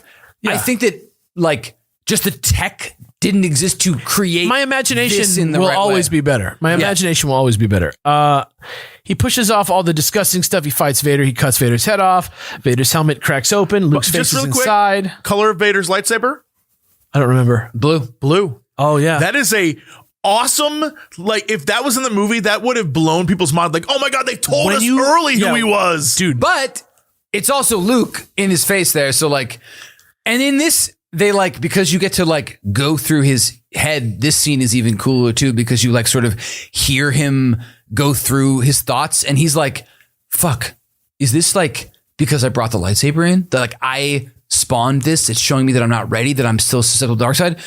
What does it mean? Or is there some other secret that this is trying to tell me? And so they're like, that's cool. They're like, that's they super like cool. doubly foreshadow it with the saber and with the like, what does this mean? The entire time I was thinking, if they had the audacity to do this in the movie, this would have blown, like, they told us early on, we just didn't know. Like, that would have been so cool. You know what would have been really crazy? If it was green. Anyway. Just, you know what, dude? To give them props, to give fucking Last Jedi another prop, them like telegraphing that it's the different color lightsaber for Luke was like, that we all just were like too caught up to notice. It's actually like that scene, the fact that it's actually just not, they don't make anything happen that would give it away. Like they literally trick you with the camera work and you realize afterwards that you didn't see them touch. It's really cool. That scene, you know how I feel about that movie. That scene is an incredible scene. I think that I'll take that. Chapter 11, the crew of the Millennium Falcon arrives at Bespin. Han and Lando catch up. Hondo leads them to the mining facility. Hondo? Did I say Hondo? Did I say Hondo? Dude, what a weird... Whoa, is Hondo just in the mix of Han and Lando? It is I don't need when to know you say it, now. but it's not. I don't like this now. It's like The Fly, the movie, like in one of their. It's like the Brundle Fly of Han and Lando. That's why he looks so fucked up. No, okay, so C-3PO gets separated. He sees an R2 unit and gets like whatever happens to him. A swift laser bolt to the droid's chest knocks him to pieces. That's exactly what happens. Yeah. Somebody on the Patreon, I think, or somewhere made the joke that maybe when Chewbacca saw C-3PO in pieces that he started to get some ideas, and that's why he put together this weird backwards C-3PO backpack. Yeah. like a flashback to his pterodactyl mutilating days. God. But I don't know. Just he was going to fly away on his funny bit. From the creators of the Chewie machine, the Chewie backpack. Anyone can handle a Chewie backpack for a little while. Back on Dagobah, Luke is getting really good at the Force. He's balancing on his handstand, and he's doing a handstand. It's in the movie. He's like on his thumb, and there's like 2 supply cases on his feet, and Yoda's sitting on his feet, and he's lifting stones, moving them around, and R2's nervous, and Yoda lifts R2, and everybody's just having like a fucking Force party. They're like now both fucking with R2 and having fun. Yoda and, drops. Yoda like drops R2 and Luke catches him with the Force, and they're having fun. They go to Yoda's house. Luke meditates, sees his friends in Bespin. He sees their future filled with pain and suffering. He begins to get ready. Yoda's like, you are going to put them in more danger than you realize if you go get them. And Luke is like, well, I'll think about that. Chewbacca goes and finds C-3PO, rescues him from the Ugnaughts, who are described as pig-faced people in the book, which is funny. No conveyor belt. They're just throwing trash away. Yeah. Which it's an interesting choice. I guess the conveyor belt in a movie is more like, there's a time limit. You got to hurry. I guess that's the visual. I can just imagine building that set and like the set deck being like, what about just like a conveyor belt? That'd be great. Yeah. It's great because like when you got to build like sets, sometimes it just eats up a lot of space. Yeah. It's like, rather than set decking the entire thing, let's just, and then it just goes right through. Sure. Vibes. Back in the crew's apartment on Bespin, Leia and Han flirt with each other. Chewbacca returns with C-3PO in a box. Leia says she doesn't trust Lando and that something's wrong. Lando, even in book form, is just... Does Leia have the Force? Too cool. In this moment. Oh. I mean, the answer is yes, but... No, I mean, like, in Donald F. Glut's mind. Again... Because she has a bad... Wait, which one? When she doesn't trust Lando and she sensed something wrong. Oh. I think that's just intuition. No, that's not the Force. Okay. But I mean, like, retconned later to 100%, Yeah. Where she might have the Force is when she, like... Feels Luke. But, because he's not reaching out to her. Leia! Is he? I think he's saying Leia. In the movie, right? Yeah. But in the book, I don't remember. in the book, he just thinks he's going to die. He literally is like, well, nothing's going to catch me this time. Goodbye. And then gets caught. Han's like, nah, Honda's like, no, Lando's good. And, but then, when he invites them to dinner, Han's like, all right, I don't know what the fuck's going on.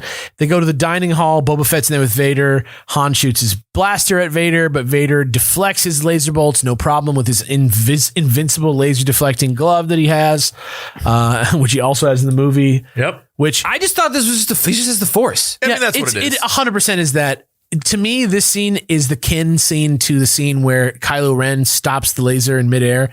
Maybe the coolest thing that I've ever seen. They're just like, this guy is so sick. Yeah. He chokes people. Like, he just, you don't, fuck off. You can't beat him. It's straight up magic. Yeah. Which the Force doesn't often do that much in like tradition. Like now that there's so much expanded universe stuff. Expanded universe, it does like crazy. Like, I'm ready. Sometimes, but not usually. Like the comics, when we get to like old Jedi Order comics, yeah, you know what? That's different. I awesome. don't even think about that as the same. That's like some Lord of the Rings shit. But back on Dagobah, Luke is fucked up. He needs to go save his friends. Ben Kenobi appears, tells him it's a bad idea. Luke is like, I'm gonna go.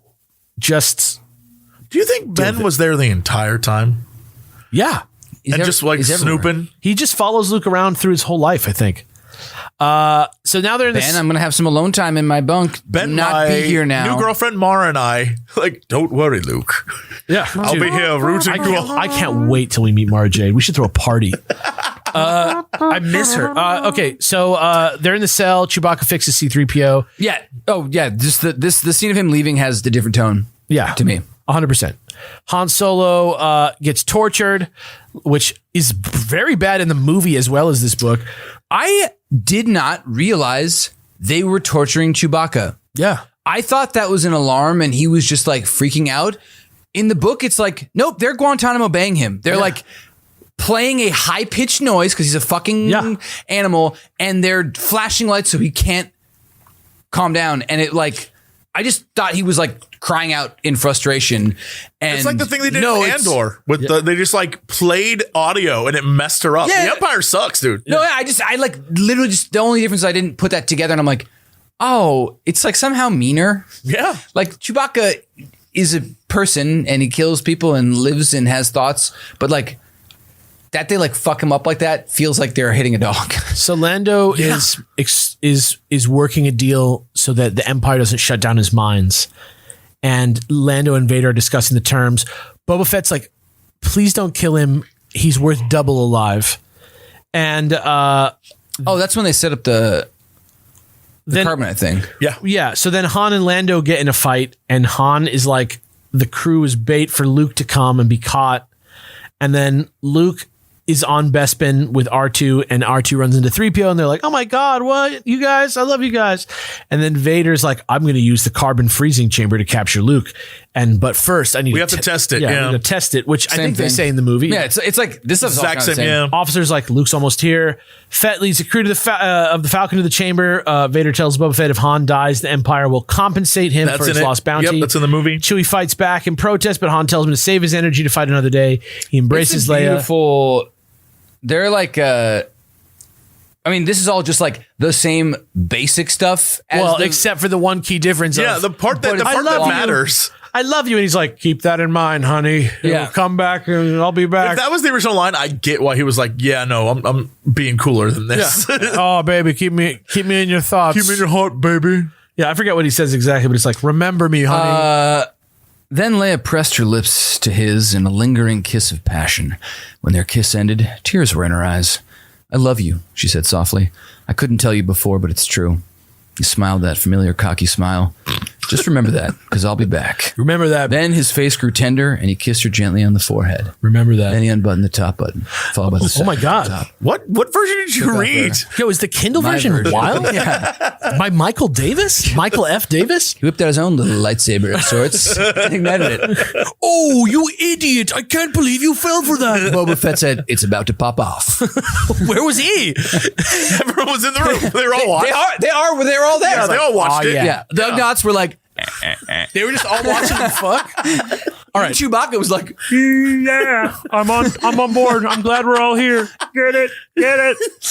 We always do this. Oh yeah. This is why Bollocks and Blue Max left. like blue balls in the end. So they put him on the platform. In this version, it's not like a smoke machine blowing on him. It's like hot liquid goes on him, which I think is supposed to be the case in the movie. By the way, sorry. Up to the kiss on the forehead, that actually was all real. Yeah, I know. No, for the audience, I'm like, Yeah. The Kindle sales spiked 900%. Every single person who listened to your episode bought a copy of Donald F. Glut's porn masterpiece, The Empire Strikes Back. But if you look by at Michael Davis, if you look at when they slam him down on the ground, he does kind of have like a liquid goo thing 100%. going on. So it definitely is what happened. So yeah, they that's what said Carbonite instantly is. fiery liquid began to pour down into the pit into the great cascading shower of fluid and sparks. And then, like, they're encasing him in carbonite, is what he said. It's a high quality alloy, much better than my own. That's what 3PO says. He should be quite well protected. That is, if he survived the freezing process. So you're like, sorry, molten fiery lava is pouring in, but is it like carbonite or that's just carbon?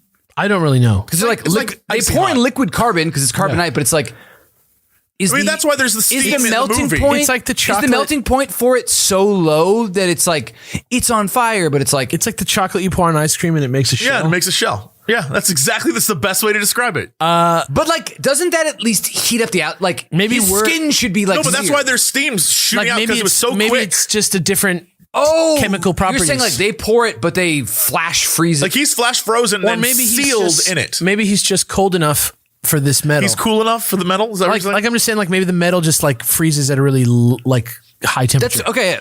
Anyway, Lando's like, he's alive. Vader gives him to Boba Fett. Vader's like, Luke's coming. He's like, take him to the freezing chamber. He's also like, watch the prisoners. Lando's like, that's not the deal. Vader's like, yes, it is. And Lando's like, ah. And then Lando follows the rebels. Luke is. It's a little less cool because he's like, I've altered our arrangement. Yeah. Or the arrangement. And you're like, no, the deal. Shut the fuck up. You do it better in the movie. Yeah. Luke is in Cloud City firing at stormtroopers looking for his friends. He goes to the freezing chamber because the doors start to close and he's like, Vader is doing this.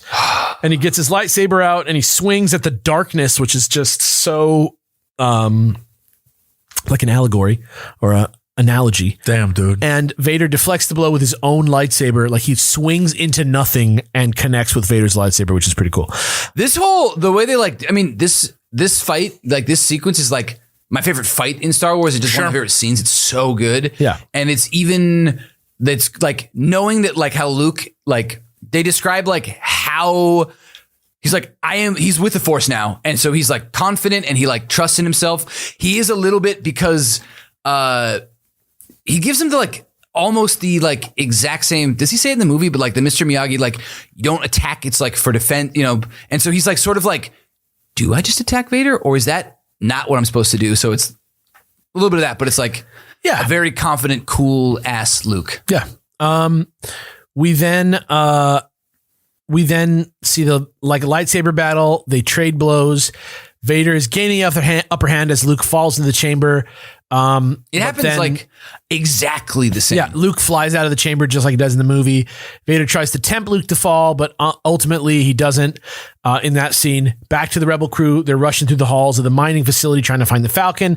Lando warns them that the Empire's taken over. He like goes on the loudspeaker just like he does in the movie. The lightsaber battle ends. Vader cuts Luke's hand off. Says the line just as it is in the movie. I wonder what they did for this because it just seems so. I guess you don't know that the twist is there, so it's I wonder if they just lied because the like story about like only that's true. 3 people knew, except for like Donald Glut knew, except for everybody that read this book knew. Or did he? Like I just don't know. Like maybe it was such a negligible thing because you couldn't go ring up the newspaper and tell anyone when you read the story or like tweet it. But do you remember how like the New Hope book was a massive hit? Like even before the movie came out, it was like a good seller. Like the thought like that, especially when the movie was coming out, or were they like, I'll see the movie first? I guess is that I was reading a Reddit thread of this because I was like, wait, did it spoil it? Like I was looking like, because I read it thinking that it was going to say something different. Like when I read this book, I assumed surely that they would just glaze over it somehow, or that Vader just knocks him off or something like that. But it actually is that they just put it in there. And I was reading on Reddit, people were like, I bought it, but I didn't read it till I saw the movie. Yeah, I'm trying to look up so the sales, right? It was bestseller from May 18th. That's my birthday. From May 18th. What a great birthday as a Star Wars fan. Yeah. From May 18th to September 4th, it was the number one. It was like a New York Times bestseller.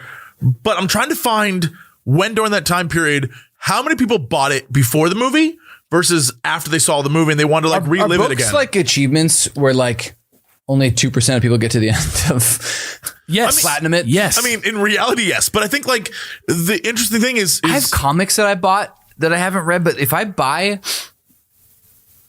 it's just weird to me to buy a novel but not read it. Davis, think of it this way. Steam sales.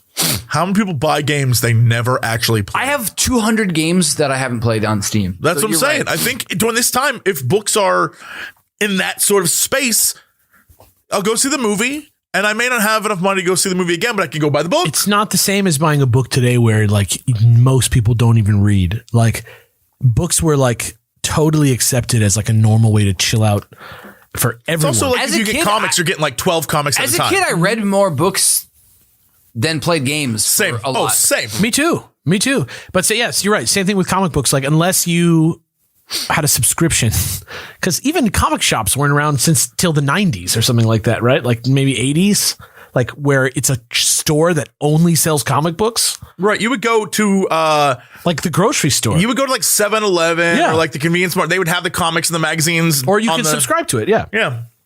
So, I mean, spoilers, right? Like how bad could it be? It probably wasn't on the news because the reveal came when America saw it in the theaters, not the like 500,000 people or whatever that read it, right? Those people were probably just psyched already, and there wasn't a fucking fan club yet the way that there is now. Like, it wasn't like who you're going to go tell, right? Exactly. You're not going to go to the internet and be like, all right, Voldemort, you know. Yeah, so Luke's hand gets cut off. Vader asks Luke to join him and rule the galaxy as father and son. Luke says no, throws himself down into the ventilator shaft. He tries to grab a hold of the side, but he falls out of an opening. He's hanging out of the bottom of the city. Everybody else gets on the Falcon. Luke can't stop his fall. He's clinging to a weather vane on the bottom of Cloud City. The Falcon escapes. Luke calls out to Leia with the Force. She's like, turn around. Luke. I mean, that's in the movie. Yeah. Luke literally gives up on life in the book, which he does not do in the movie. Yeah, this is another one where it's like I just know they get away, so by the time we're here, like I'm like, the movie's basically over. Right. But they think they're gonna get caught up till like I'm like, oh fuck, from your perspective, you're not safe. And Luke's like, nope, never mind. They're gonna like I thought I escaped. It's over. I give up. Yep, exactly. So they get Luke, they bring him in, they try to go to hyperspace, and the fucking engine still is not fixed. Yep. So they finally fix it and leave. And the final chapter, told me they fixed it. Yeah, chapter 14, final chapter. Luke gets his new robotic hand, which I don't know if we know how robotic Vader is yet, but the parallel is interesting when you consider the cave scene. It's definitely phoned home in the last movie for sure. Yeah. Oh yeah. Lando and Chewie head to Tatooine to rescue Han, and Luke comforts Leia as he senses her heart is with Han, and they each stare at the same crimson star. The end. Which is apparently a full ass galaxy in the movie. Yeah. So, you know. So that's the book version of The Empire Strikes Back.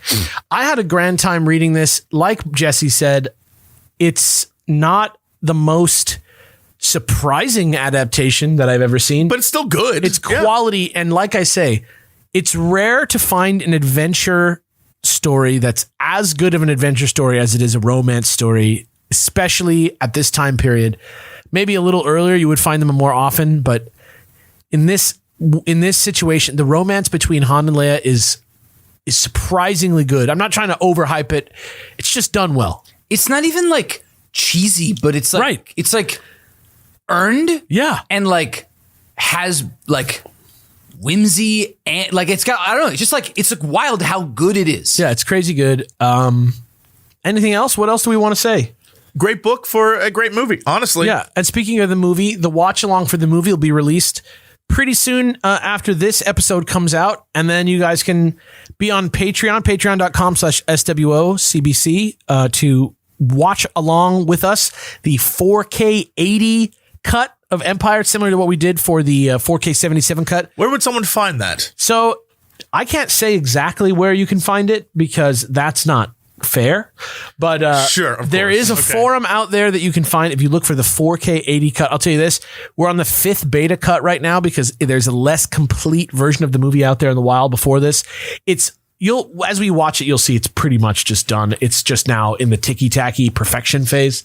It looks great. It's beautiful. To like most people, it's fine, but to like cinemaphiles, it's pretty easy to get access to a copy. You just need to find the invite code to a forum, and they'll tell you where it is. And that's right. So we're not watching the added extra scene bonus 97 or whatever version. This is what we're doing is we're watching the theatrical cut. OG cut. The opening night cut. Yeah. Great. So thanks for listening. And there's some more posts if you're a patron, and lots of stuff happening. There's more like posts and stuff for you guys to say stuff. This is about to kick off into another level of show. And help us. We want your help in chronicling the first time anything appears in the Star Wars universe. Yeah, we're really trying to. That to me is like one of the things that like drove me to be passionate about the show. So let's try and figure that out. Let's try and track that first appearance thing. I know you can find a lot of it on the Wikipedia, but I love the context, and the Wikipedia doesn't always have the context. So if there's just one thing, and here's the list of like, this is what this is from, just chronologically, man, that'd be great. I just am so interested in what type of stuff. If this show gets big enough, like what type of stuff we'll be able to sort of like do for the Legends era. I think it'd be pretty cool. So keep watching, keep listening. More stuff to come. Inside the Insider, very close, where we read every issue of the Star Wars Insider, sort of. Oh, Lord. In a way, like it's just going to be something that we add on to our thing. Some more types of fun episodes. We're not going to be off the air as much as we have been lately. So thanks for listening, and we'll see you soon. Bye. Bye. Peace. Robot. Keep your friends close. The Star Wars Old Canon Book Club is made possible by contributions from our listeners at patreon.com/SWOCBC. Thank you for your support. This month's Patreon Masters of the Force are Ian Baronade, Trevor Isom, Patrick Rowland, Amy W., T-Boneses, Jazz Owl, Evan Alexander Guillen, Peacetime Mando, Metroid Mike. Thanks for listening. We'll be back soon with a discussion about our next selection, The Empire Strikes Back, a film by Irvin Kershner. This episode was edited by Alex Del Campo and Alex Fasciani. The theme song is Venus, the Bringer of Peace by Gustav Holst, performed by the U.S. Air Force Heritage of America Band. Original show art by Jackie Whistler. See you next time.